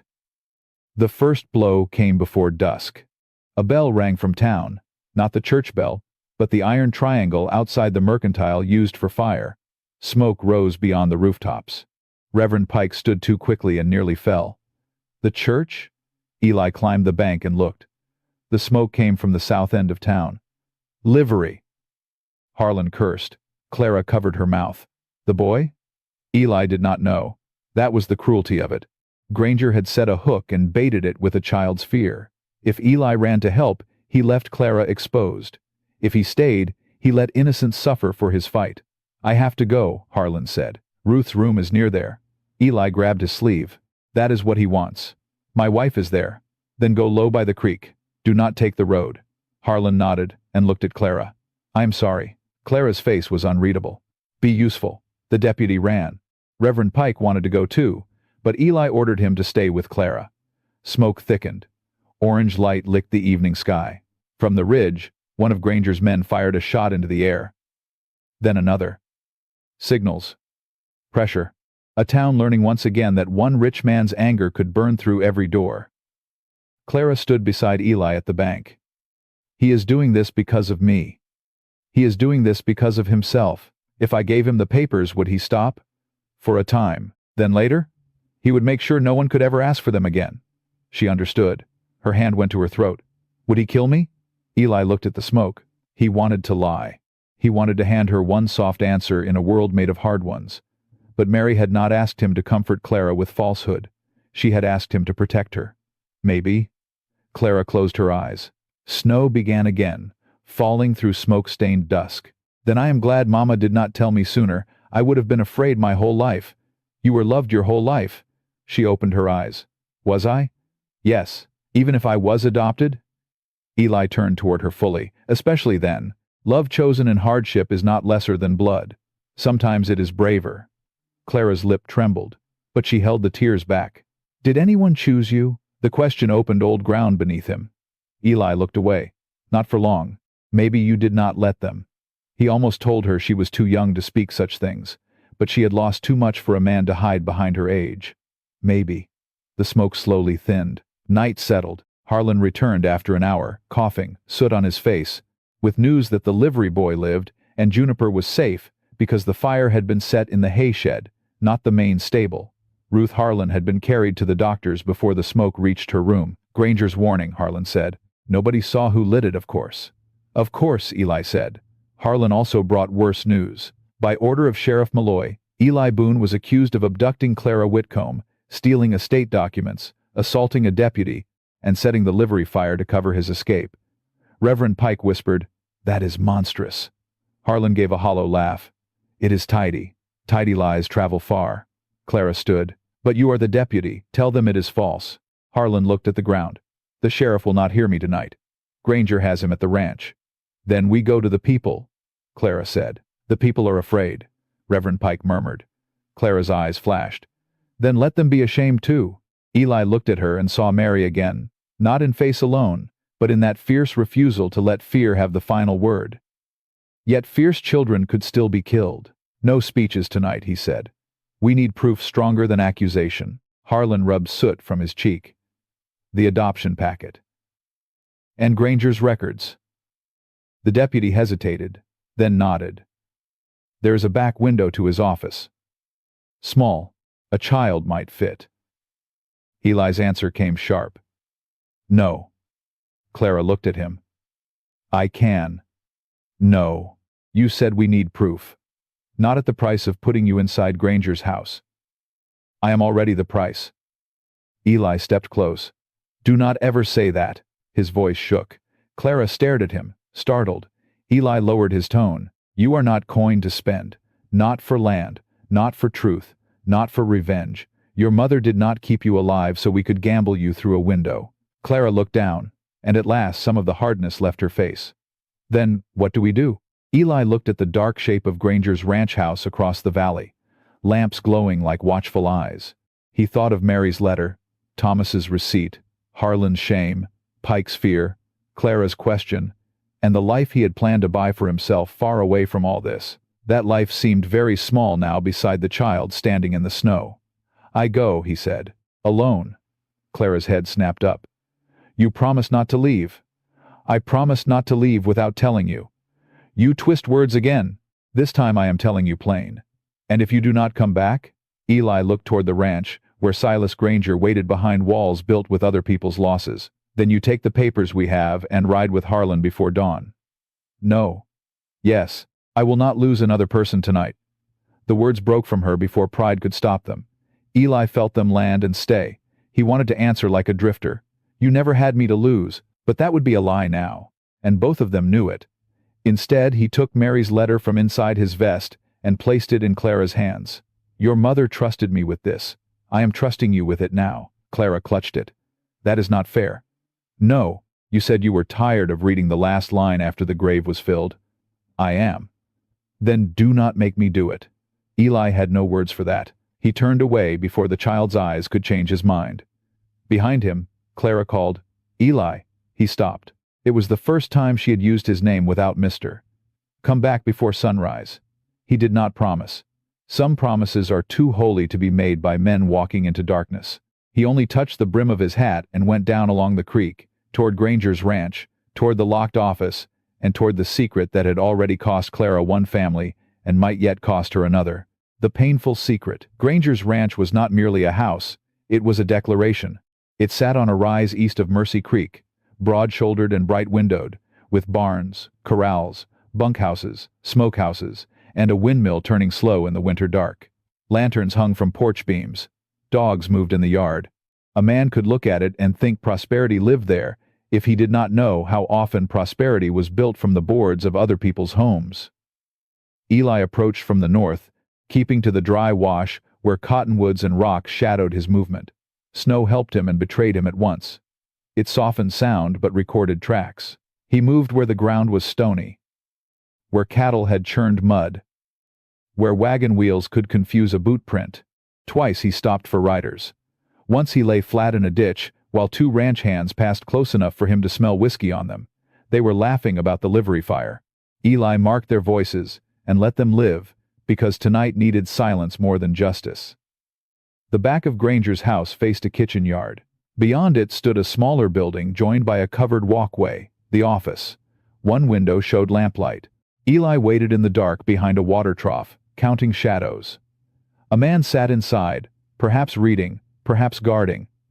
Eli could see only his boots propped on a desk. The dogs worried him more. 3 of them slept near the smokehouse, big animals with heavy heads. Eli had a strip of salt pork in his pocket from the cabin. He tossed it far left. One dog lifted its head, then another. The meat landed near the ash pit. The dogs followed their noses, quiet at first, then snuffling greedily. Eli crossed the yard while they fed. He reached the office wall, crouched beneath the window, and listened. Paper rustled inside. A chair creaked. The guard muttered, "Damn cold." Eli waited until the man stood and walked toward the stove. Then he eased his knife into the window seam, locked, but poorly. Rich men feared betrayal more than thieves, so they locked desks better than windows. The latch lifted with a soft click. Eli slid the window up 2 inches, then 4. A floorboard groaned inside. He froze. The guard moved back toward the desk. Eli flattened against the wall. The man sat again. His boots returned to the desktop. Eli breathed once, then slipped through the window and dropped into the shadow behind a cabinet. The office smelled of cigar smoke, leather, ink, and oiled money. Shelves lined one wall with ledgers. Maps covered another, marked in red pencil with property lines spreading like blood vessels across the valley. A large desk stood near the stove. Behind it sat Caleb Voss, the buffalo hunter, with a bandage around his upper arm, where Eli's bullet had kissed him. His rifle leaned against the desk within easy reach. Eli could not search while Voss sat there. He needed the man out or asleep. Voss solved half the matter by lifting a whiskey bottle and drinking deep. Pain made men careless. So did pride.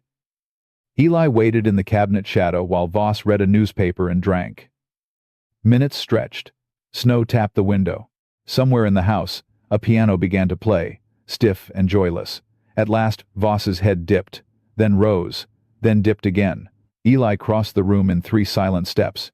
took the rifle first, and pressed his pistol to the back of Voss's neck second. "Keep breathing quiet." Voss stiffened. "Boone. You remember voices well." "I remember the man who shot me from a window. I remember the man who fired at a child." Voss gave a low chuckle. "I fired at a table." Eli pressed the pistol harder.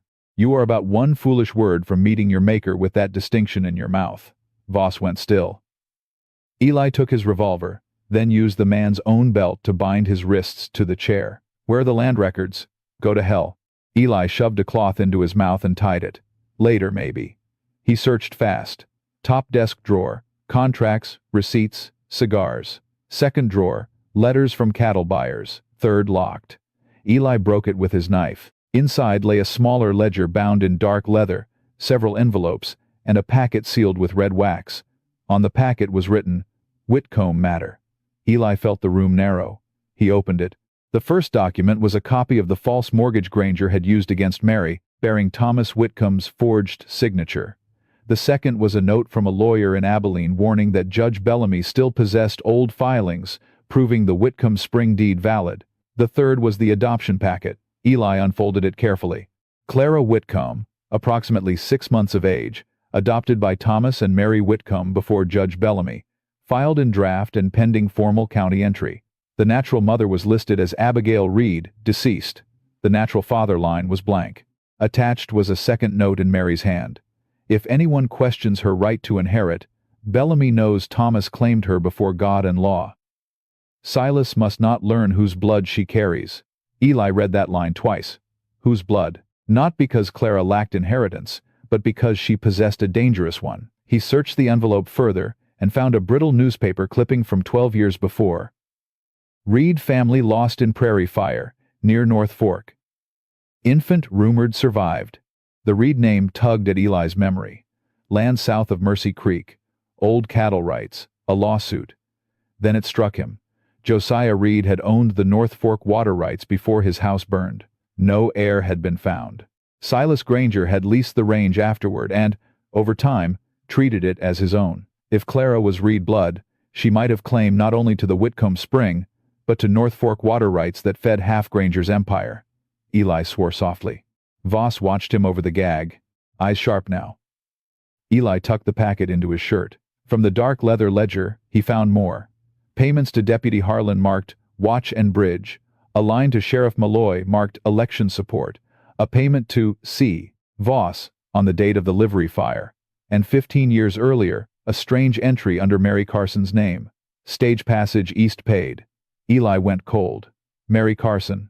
Before Whitcomb. Before Clara. Before all of this. Why would Granger have paid for Mary's stage passage? He turned the page. Another note, written by Granger himself. Boone gone. MC vulnerable. Press claim through Carson debt if needed. Eli's scar seemed to burn. Granger had known Mary before Mercy Creek. Known him too. Perhaps from a distance. Perhaps through men who traded in rumors and debts. Eli had thought his leaving Mary was a private failure. Here, in ink, it appeared as part of another man's calculation. A sound came from the house. Footsteps in the walkway. Eli closed the ledger and slipped it beneath his coat. Voss began rocking the chair, trying to warn whoever approached. Eli struck him once behind the ear, not hard enough to kill, enough to drop him sideways against the rug. The office door opened. Silas Granger entered carrying a lantern. He stopped when he saw the empty chair, the open drawer, and Eli standing beside the desk with pistol drawn. For one long second, neither man spoke. Granger did not look afraid. That made Eli more cautious. "You found what you came for," Granger said. "More than that." "Then you know the girl is no Whitcomb." "I know Thomas and Mary made her theirs. Sentimental law. Legal law, if Bellamy signed." Granger set the lantern on the desk. His calm was a coat buttoned over fury. Bellamy is an old drunk with a failing hand. Still a judge. Not by the time this reaches court. Eli watched him. That a threat? An observation. Old men die, papers burn, witnesses wander. Granger's eyes moved to Eli's coat. Children disappear. Eli raised the pistol slightly. "Say that plain." "Very well. Give me the Reed papers and the Whitcomb receipt. I will let the girl live under church care somewhere far from here. Refuse, and I will see her named vagrant, thief, and daughter of unknown blood. No family, no lawful claim, no safety. Men will pity her while handing her over. Why fear her blood? Granger's jaw tightened. I fear nothing. You fear a child with a dead woman's name and a judge's signature. Granger leaned forward. I built this valley. You fed on it. I brought cattle, wages, trade, and graves. For the first time, Granger's mask slipped. Thomas Whitcomb was a stubborn fool standing in the way of water this valley needed. So you broke his wagon? Silence. It lasted less than a breath, but it was answer enough. Granger recovered. You have no proof of that. Harlan's ledger entry says bridge, a word, and watch. Another word. Words have hanged men before.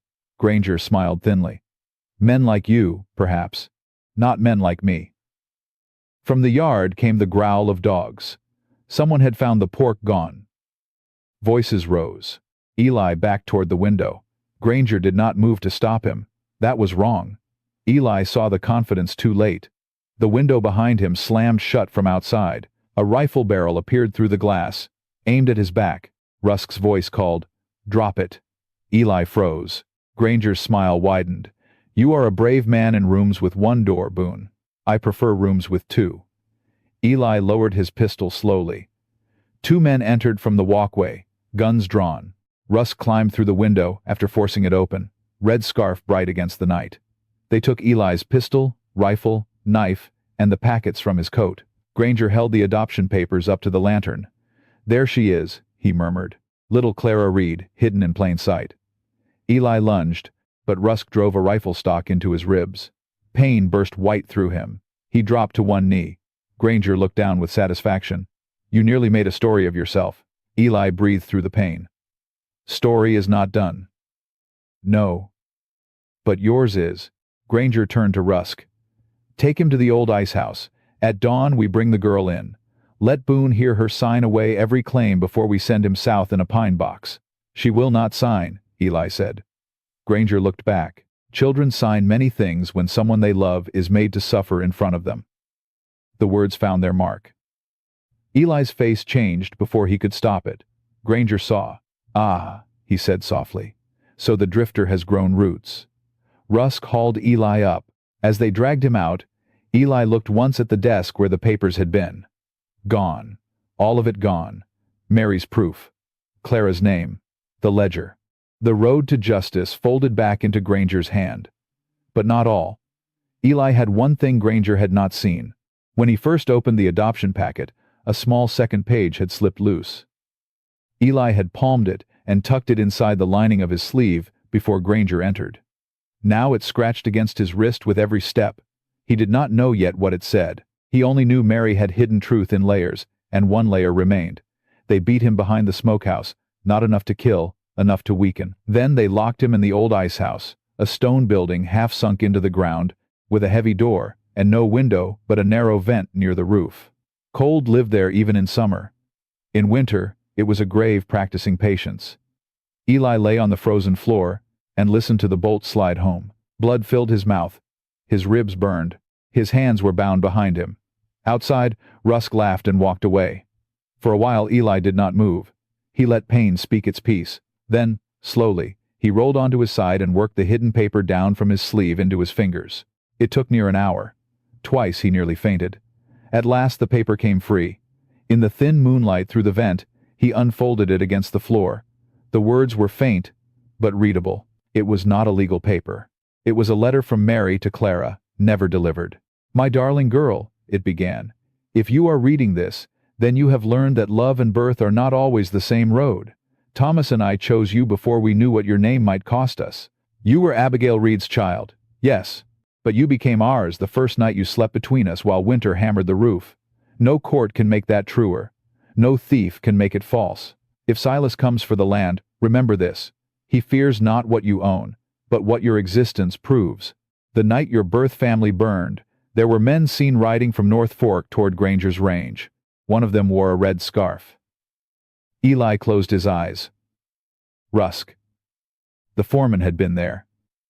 Maybe young, maybe already cruel. The letter continued. Judge Bellamy kept a sworn statement from the midwife who brought you to me. Her name is Ruth Harlan. Eli stared. Ruth Harlan, the deputy's sick wife. The woman Granger controlled through medicine. She was not merely a victim. She was a witness. A living witness. And if she still breathed, the case was not dead. Eli pressed the paper to his chest and laughed once, though it hurt like breaking. Mary, he thought, you clever, stubborn woman. Outside, hoofbeats crossed the yard. More than one horse. Then a child's cry split the cold before a hand muffled it. Eli struggled to sit up. Clara. Granger had not waited for dawn. Sacrifice. Clara Whitcomb. She bit Rusk's hand hard enough to draw blood, kicked one man in the knee, and tried to run for the creek before Caleb Voss, pale from his wound, and uglier for it, caught her by the back of Mary's shawl. Reverend Pike shouted himself hoarse until a rifle butt knocked him senseless. Harlan was not there. He had gone to fetch Ruth from the doctor after smoke worsened her breathing, and that absence would haunt him in ways Eli would later understand. Clara fought until Granger himself stepped from the dark and said, "If you do not come quiet, I will burn the cabin with your mother's shawl inside." That stopped her. Not because cloth mattered more than freedom, but because grief has relics, and children left with little cannot bear to see the last soft thing destroyed. They tied her hands in front, not behind, because Granger wished to appear civilized even when stealing a child. They put her on a horse before Rusk and rode for the ranch under a moon veiled by snow. Clara looked back once. The cabin was dark. The spring trees were black.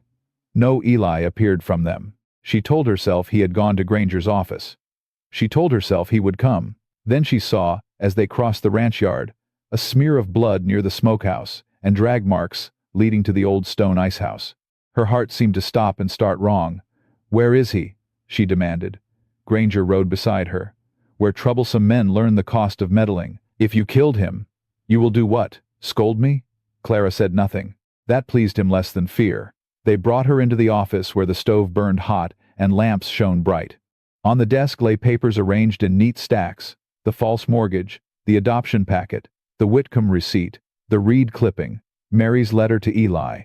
Seeing the letter in Granger's hand felt like seeing her mother's grave opened. "That is not yours," Clara said. "Almost everything in this valley is mine." Granger sat behind the desk. Rusk stood near the door with a bandage around his bitten hand. Voss leaned against the wall, face gray but watchful. Sheriff Malloy, broad-bellied and red-nosed, occupied a chair by the stove, looking as though he wished he had chosen a different night to be corrupt.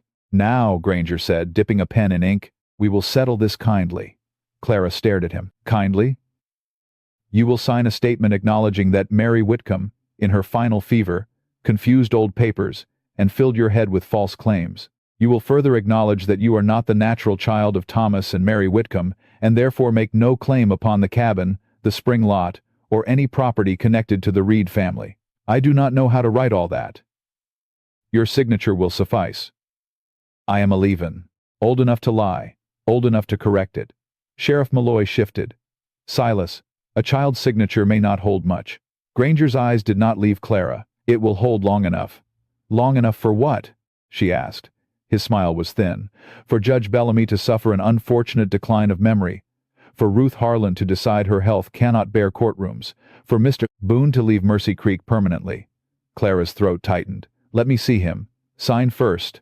"No." Granger leaned back. "Then hear him." He nodded to Rusk. The foreman went out.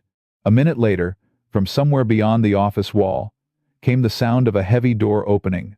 Then a blow. Clara flinched. Another blow. A muffled groan. "Eli." She lunged toward the door, but Voss caught her arm. "Stop it!" she cried. Granger watched her with calm interest. "Sign." "Please." She hated the word as soon as it left her mouth. Granger seemed to savor it. "Sign. I cannot give you what is not mine." Brave nonsense. Another blow sounded. Clara shook so hard the pen rattled in the ink bottle. She thought of Eli by the stove telling her she was not coin to spend. She thought of Mama saying never let bitterness make a home in your mouth.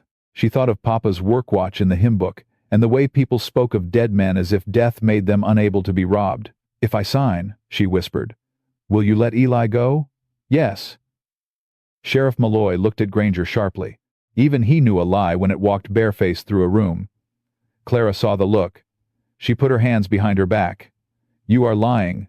Granger's patience cracked. He stood so quickly the chair struck the wall. "You gutter-born little wretch." The room went still. Even Rusk looked away. Clara's face changed, not because the insult surprised her, but because it confirmed something deeper than adoption papers. This was what Granger believed she was. Not child, not heir, not person. An obstacle with a heartbeat. "My mother chose me," Clara said. "My father chose me. That makes me less gutter-born than a man who chose greed for his kin." Granger slapped her. The force turned her half around, and she struck the desk edge with her hip. Sheriff Malloy stood. "Silas." Granger pointed at him. "Sit down." The sheriff sat. That was when Clara understood Mercy Creek's law was not merely weak. It was kneeling. Outside, in the ice house, Eli heard the slap through stone. Something inside him went quiet. Rusk had come with 2 men and a lantern, opened the door, and beaten him because Granger wanted sound more than blood. Eli had given them little at first. Then he heard Clara cry out, and the world narrowed to the rope around his wrists. Rusk crouched in front of him, breathing hard. "She signs, or you die hard." Eli spat blood onto the floor. "You burned the Reed place." The foreman froze. "Just a flicker. Enough." Eli smiled through split lips. Mary wrote it down. Rusk grabbed him by the shirt. "What did she write?" "That you wore a red scarf when you rode from North Fork." Rusk's fist came again. Eli, "Let it." Pain flashed. Behind the pain, he worked his wrists against a jagged bit of ice saw blade left near the wall, forgotten in the dark. The rope had begun to fray. "You do not know anything," Rusk hissed. "I know Abigail Reed had a child." Rusk's breath quickened. "I know Ruth Harlan delivered her." "Shut up. I know Granger built his kingdom over a nursery fire." Rusk drew his knife. "I said shut up." That was the mistake. He came close enough. Eli snapped his forehead into Rusk's nose. Bone cracked. Rusk reeled. Eli drove his bound hands upward, caught the knife hand between his wrists, and twisted with everything left in him. The blade fell. One of the other men lunged. Eli kicked his knee sideways and heard him howl. The third raised a pistol. The shot exploded in the ice house, deafening in the stone room, but Eli had already dropped. The bullet struck Rusk in the shoulder. In the confusion, Eli scraped the last strands of rope across the saw blade. They parted. His hands came free. Pain and cold vanished beneath purpose. He took the fallen knife, cut his ankle rope, and rose like a man dug up before burial. Rusk, bleeding from nose and shoulder, stared at him. Eli struck him with the hilt and dropped him. The second man crawled toward the door. Eli let him crawl, then took his gun. "Tell Granger," Eli said, voice rough. "The story is not done." He left the ice house into a yard full of snow and alarm. Dogs barked, men shouted from the bunkhouse. Eli had no hat, no coat, blood down his shirt, 1 pistol with 3 rounds, and Mary's hidden letter tucked against his skin, not enough to storm a ranch. Enough to reach the office, maybe. Then he saw Harlan. The deputy came through the north gate in a wagon, Ruth wrapped in blankets beside him. She was a thin woman with silver in her dark hair and sickness carved deep under her eyes. But she sat upright despite it, clutching a satchel to her chest. Harlan reined in when he saw Eli. "Dear God, did you know?" Eli asked. Harlan's face crumpled. "She just told me." Ruth coughed, then lifted her chin. "I delivered the Reed child. I gave her to Mary. I signed the statement." Bellamy kept 1 copy. "Granger has the adoption papers," Eli said. "But not Mary's letter naming you." Ruth closed her eyes. "Then there is still breath in the truth. Can you stand in court? I can stand long enough to damn him." Gunfire cracked from the bunkhouse. Harlan pulled Ruth down as a bullet struck the wagon side. Eli returned fire once and shouted. "Get her out!" Harlan hesitated. "Clara, I will get her." "Boone, you cannot take that office alone." Eli looked at the lit windows where Clara was being pressed toward a lie that would erase her dead. He thought of the money sewn in his saddlebag, his little dreamed of cattle share, the place down south where nobody knew him. He thought of what Granger had said. Children sign many things when someone they love is made to suffer. The thought settled the matter. "Take Ruth to Reverend Pike," Eli said. "Hide her in the church cellar if you must. Then ride for Judge Bellamy at Abilene. Use my mare. She is faster than anything in your stable." Harlan stared. "That horse is worth near all you own." "Then she is finally worth something, And your money? Eli pulled the small stitched packet from inside his belt, the savings of 3 hard years, and shoved it into Harlan's hand. For Bellamy. For medicine. For whatever honest thing costs too much. Harlan looked down at the money as if it burned. This was your future. Eli glanced toward the office. No. I mistook it for one. Ruth reached from the wagon and caught Eli's sleeve. Her grip was weak but fierce. If you reach Clara, tell her Abigail Reed begged me to save her before the smoke took the house. Tell her her first mother loved her too. Eli nodded once. There was no time for more. Harlan snapped the reins and drove toward the north trail while Eli ran for the office through gunfire and snow. He did not go straight. Straight paths belong to men who expect mercy. He cut behind the smokehouse, over a fence, through the shadow of stacked lumber. A ranch hand stepped from the barn and raised a shotgun. Eli fired. The man dropped the weapon and fell screaming, hit in the arm. Eli kept moving. 2 rounds left. Inside the office, Clara heard the shooting and lifted her head. Granger moved to the window. What now? Voss reached for his pistol. Sheriff Malloy stood, sweating. Rusk staggered through the door, blood running down his face, one arm hanging useless. Boone's loose. For the first time, Clara saw fear enter Silas Granger's eyes. It was small, quickly hidden, but real. Her heart leapt so hard it hurt. Eli was alive. Granger seized Clara by the arm and dragged her in front of him. Then we end this.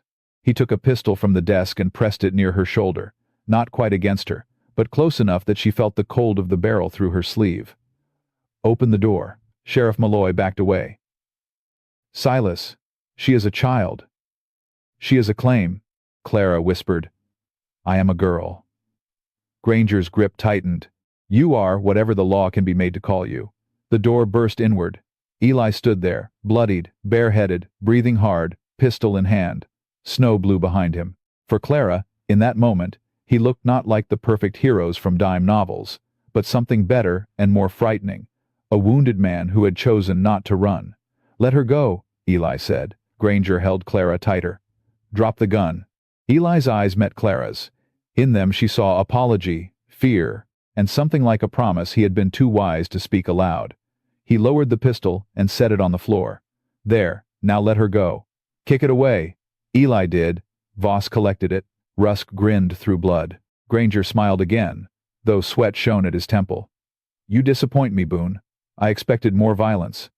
I am trying to disappoint a number of people. You gave up your weapon for a child not even yours. Eli looked at Clara. Children are not owned. They are loved or they are failed. Clara's eyes filled. Granger's lip curled. Touching. He shoved her toward Rusk. Hold her. Eli moved before thought could catch him. Not toward the gun. Toward Granger. He took the bullet because there was no other way to cross the room fast enough. Granger fired, and fire tore through Eli's left side. Clara screamed his name. Eli staggered but did not fall. He crashed into Granger, driving him back against the desk. The second shot went wild into the ceiling. Papers flew. The lamp overturned, spilling oil across the floorboards. Flame licked up at once. Voss cursed and reached for Clara. She ducked, snatched the inkwell from the desk, and hurled it into his face. Ink blinded him. Rusk grabbed her shawl. The old wool tore in his hand as Clara twisted free. Sheriff Malloy, perhaps moved by fear of fire more than justice, tackled Voss before the blinded gunman could shoot. The room erupted into smoke, shouts, and flame. Eli and Granger struggled against the desk. Blood spread across Eli's shirt. Granger, strong and desperate, reached for the fallen pistol. Eli pinned his arm with both hands. Clara, he shouted. The papers. On the desk, the adoption packet and receipt lay near the spreading fire. Clara lunged. Heat scorched her face. She grabbed Mary's letter first, then the receipt, then the adoption packet as sparks caught the edge. Rusk swung at her, but Reverend Pike appeared in the doorway with a shovel taken from the porch and struck the foreman across the back of the head. Forgive me, the Reverend gasped, then struck him again when Rusk tried to rise. Clara ran to Eli. I have them. Eli looked at her once, relief passing through pain. Get out. Not without you. Clara. You told me I was not coin to spend. Neither are you. Granger used the moment. He tore free, seized a burning ledger from the desk, and flung it into the flames. No records, he snarled. No proof. Eli grabbed for it too late. The ledger blackened, pages curling. Years of payments, threats, crimes, all becoming smoke. Granger laughed. Wild now. Truth burns like anything else. From the doorway came Ruth Harlan's frail voice. Not when it has a witness. Everyone turned. Harlan stood behind her, one arm around her waist, his pistol in the other hand. He had not ridden for Abilene. Not yet. He had turned back because some choices cannot be delayed until morning. Ruth stepped into the smoke, coughing but upright, her eyes fixed on Granger. I saw the Reed child taken from the burning house. I saw Rusk ride from North Fork with soot on his coat. I saw you pay him 3 days later, and I signed a statement before Judge Bellamy. Granger stared at her as though a ghost had entered. You sick old fool. Yes, Ruth said, sick, old, but not dead. The roof beam above the stove cracked. Fire spread up the curtains. Sheriff Malloy shouted for water. Harlan aimed at Granger. Silas Granger, I am placing you under arrest. Granger looked at the deputy, then at Eli bleeding beside the desk, then at Clara with the papers clutched to her chest. His empire had not fallen yet, but the first stone had moved. Men like him could feel such things. He grabbed Clara. It happened faster than breath. One arm locked around her shoulders, pistol at her temple. Then I will take what started it. Eli froze. Clara stopped breathing. Granger backed toward the rear door, dragging her through smoke. Any man follows, she dies. Eli took one step and nearly collapsed. Blood ran between his fingers. Harlan could not shoot. Ruth cried out. Reverend Pike sank to his knees. Clara's eyes found Eli's through the smoke. She was terrified. Of course she was. But in her hand, hidden against her skirt, she still held the burned-edged adoption paper. Granger dragged her out into the snowy yard, toward the saddled horses, toward the dark open land beyond the ranch. Eli tried to follow and fell to one knee. The office burned behind him. Harlan grabbed his arm. You are shot. Eli pushed him away. Then I best move before I remember. He staggered into the yard as Granger, mounted with Clara, held before him. The horse reared, then bolted down the east road. Snow swallowed them almost at once. Eli stood in the firelight, blood dripping onto white ground, and understood the sacrifice had not been enough. He had given his money, his horse, his body, and still the child was gone. Then Clara's voice came faintly from the darkness, not a scream, but a cry forced into the wind. North Fork! Eli lifted his head. North Fork, the burned Reed place. Granger was not running at random. He was going back to the first crime, where perhaps the last proof still waited under ash and snow. Eli turned to Harlan. Get me a horse. You will bleed out. Then get me a fast one. The final confrontation. The horse they gave Eli was a raw-boned bay from Granger's own corral, mean-eyed and restless, the sort of animal that had learned men's hands were often cruel, and had decided cruelty might as well be answered in kind. Eli liked him immediately. Pain had narrowed the world to a red pulse beneath his ribs, but he held the saddle horn, dragged himself up, and bit down on a groan before it could become a sound. Clara might have heard if the wind carried it. Harlan stood below him with blood on his sleeve and shame in his eyes. Boone, you cannot ride alone. I am not. Reverend Pike, pale as candle wax, climbed into the wagon beside Ruth Harlan. Sheriff Malloy, stripped of his certainty by fire, fear, and the sight of a child taken at gunpoint, held his hat in both hands like a man waiting for sentence. I will gather men, he said. Eli looked down at him. You had men when Granger ruled this town. What you lacked was a spine. Malloy flinched, but he did not argue. Then I will borrow one tonight. Bring ropes. Bring lanterns. Bring every man who ever lost land and called it weather. Eli turned the bay toward the east road. Harlan mounted another horse and came beside him. Ruth says North Fork has an old root cellar beneath the burned house. If Abigail Reed hid papers anywhere, it would be there. Granger thinks so too. Why take Clara there? Eli's jaw tightened. Because if the child is the Reed heir, he needs her gone where her first family burned. Men who make one crime look like tragedy often trust the same ground twice. Harlan crossed himself. God help us. Eli dug his heels in. He can start by keeping up. They rode into the snow-black night with the ranch fire behind them and Clara's cry ahead of them. The road to North Fork climbed through open range, past frozen draws and fence lines, half buried in drift.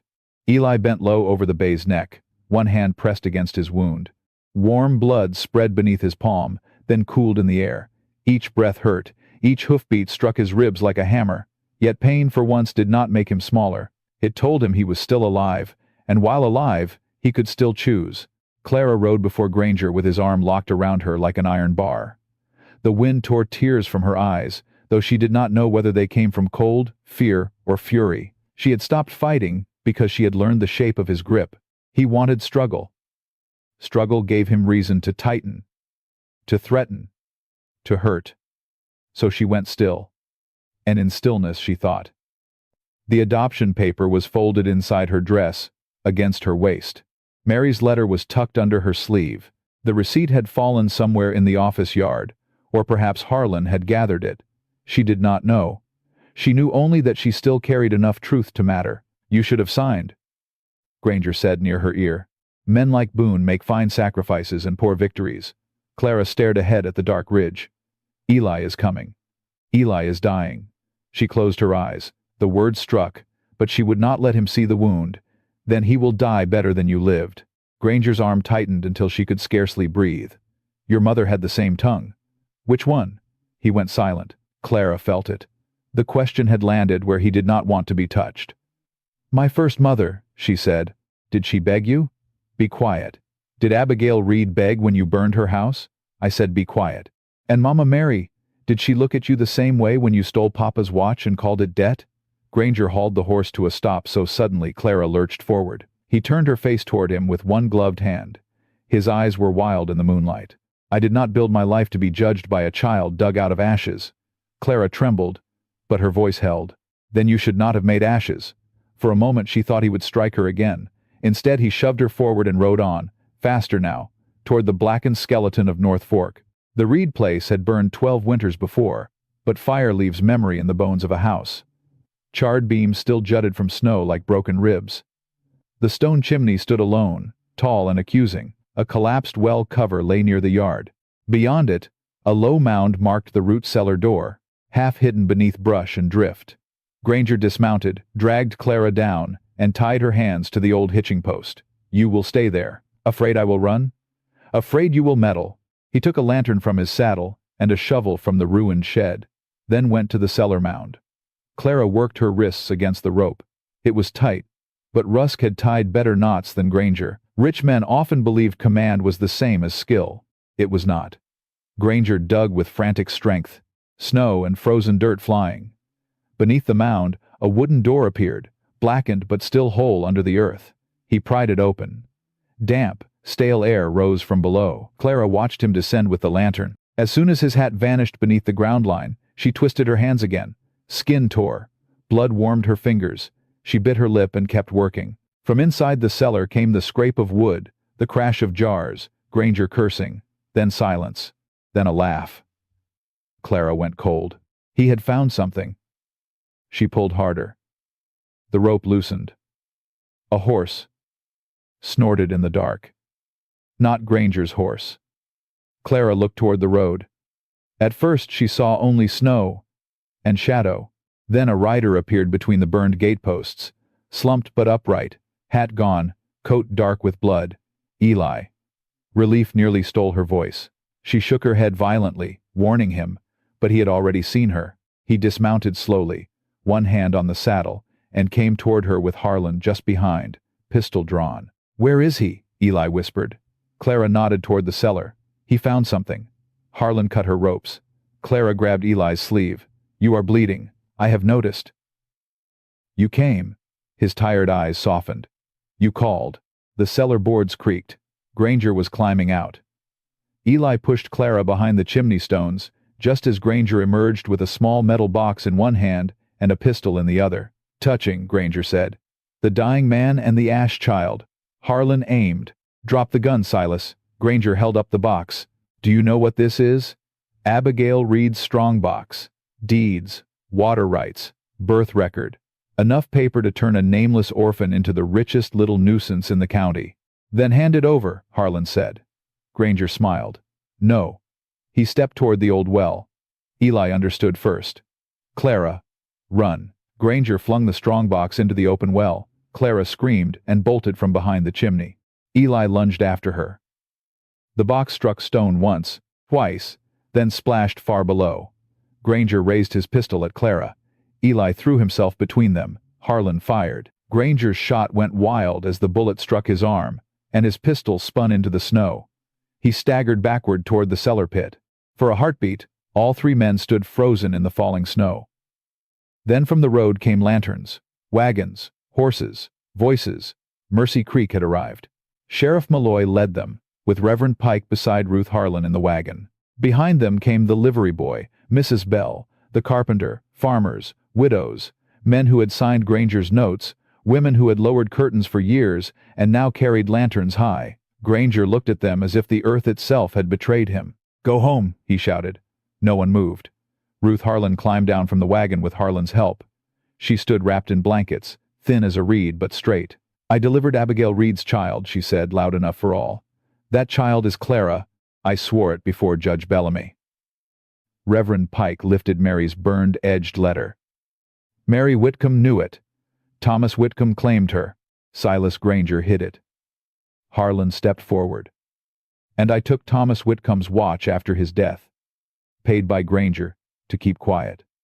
I was a coward. I will say it before any judge." Murmurs spread through the crowd. Granger backed away. "Lies. All of you owe me." Mrs. Bell stepped forward, lantern shaking in her hand. "That is why we believed you too long." Sheriff Malloy removed his badge, looked at it, then pinned it straighter on his coat. "Silas Granger, you are under arrest for assault, conspiracy, unlawful seizure of property, and the attempted murder of Clara Whitcomb." "Read," Granger spat. Clara stepped out from behind Eli. "Whitcomb," she said. "Reed by birth, Whitcomb by love." The crowd went silent. Eli swayed.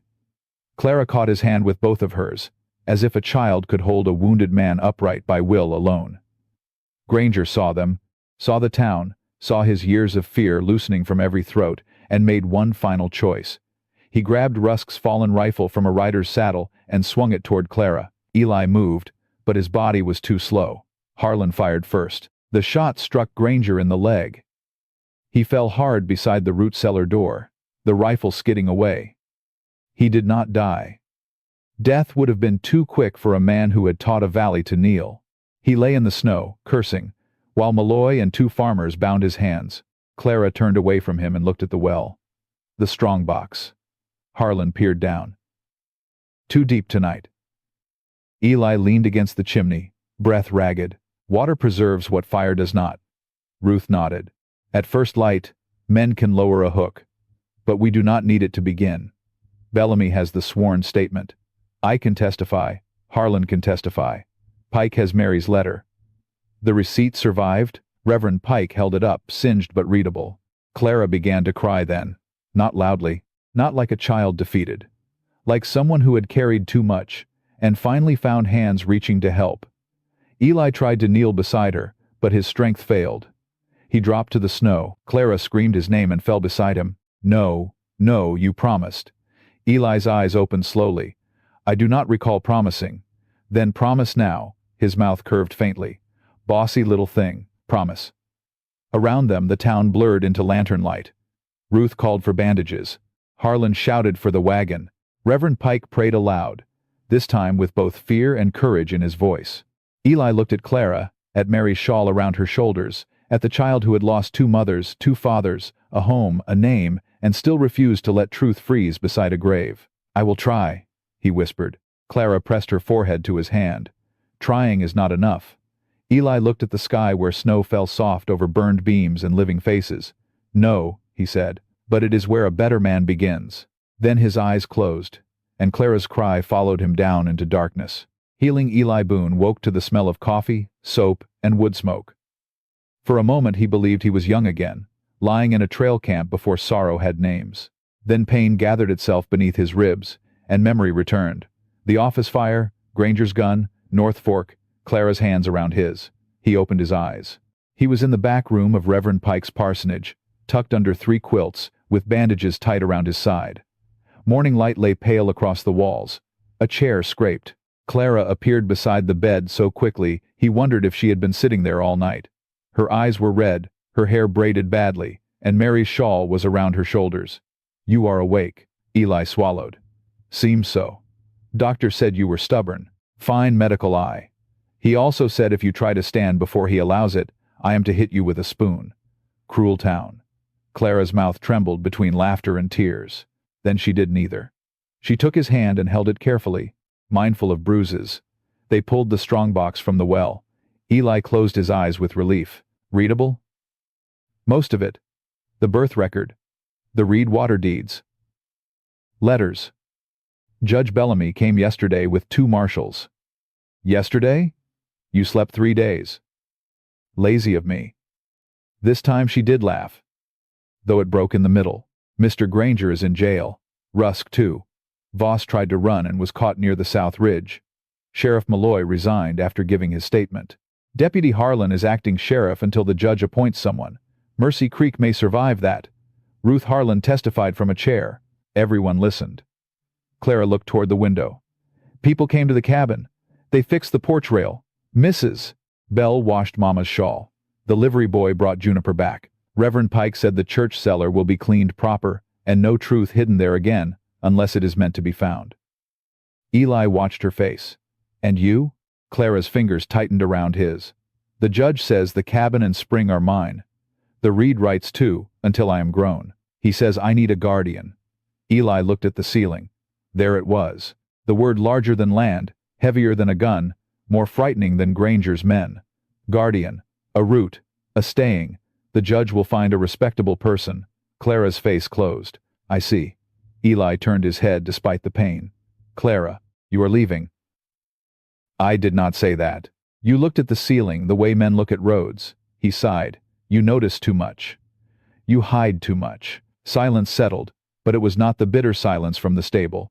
This one had warmth in it, and fear, and the fragile space before a door opens. Eli thought of his money gone, his cattle dreams spent, his name dragged through town and remade in ways he did not control. He thought of Mary Carson laughing by a fire, Mary Whitcomb riding by candlelight, Thomas claiming a child, Abigail Reed begging Ruth to save her baby, and Clara kneeling beside a grave with a letter in her hand.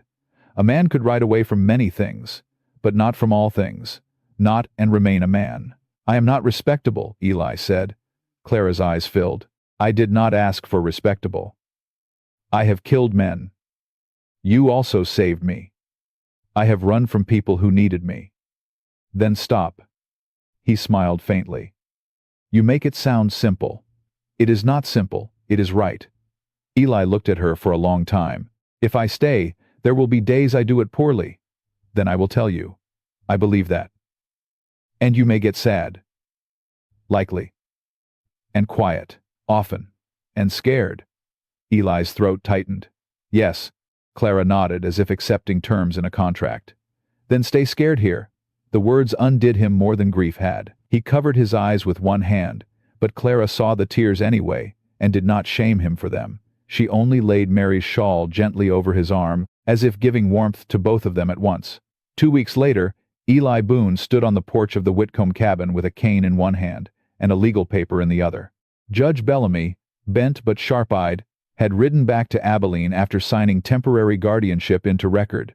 Ruth Harlan had moved into a sunny room near the church, where women who once feared Granger now took turns bringing soup. Harlan wore Thomas Whitcomb's watch no longer.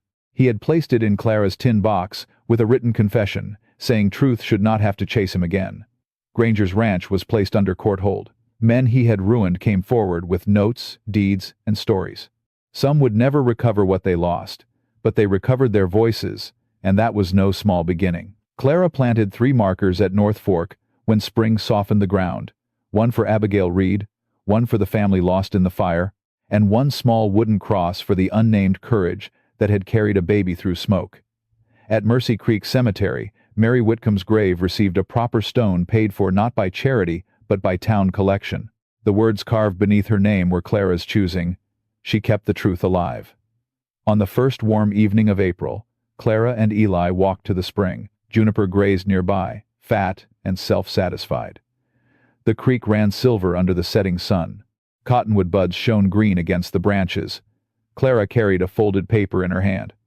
"What is that?" Eli asked. "A letter." "To whom?" "Mama." He nodded. "Want me to wait?" No, I want you to hear. She unfolded it and read slowly. Dear Mama, the cabin is warm again. The porch does not sag as much, though Eli says it still has opinions. Mrs. Bell taught me to make plum jam, but I told her yours was better, even though I do not remember tasting it right. Reverend Pike is braver now, but still afraid of mice in the cellar. Ruth says my first mother had brown eyes. I am glad to know. I am glad you chose me. I am glad Papa chose me. I am trying not to hate Mr. Granger because you said bitterness makes a poor home, but I hope jail is uncomfortable.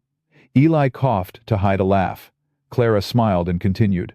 Eli stayed. He pretends it is because Juniper likes the creek grass, but I know better.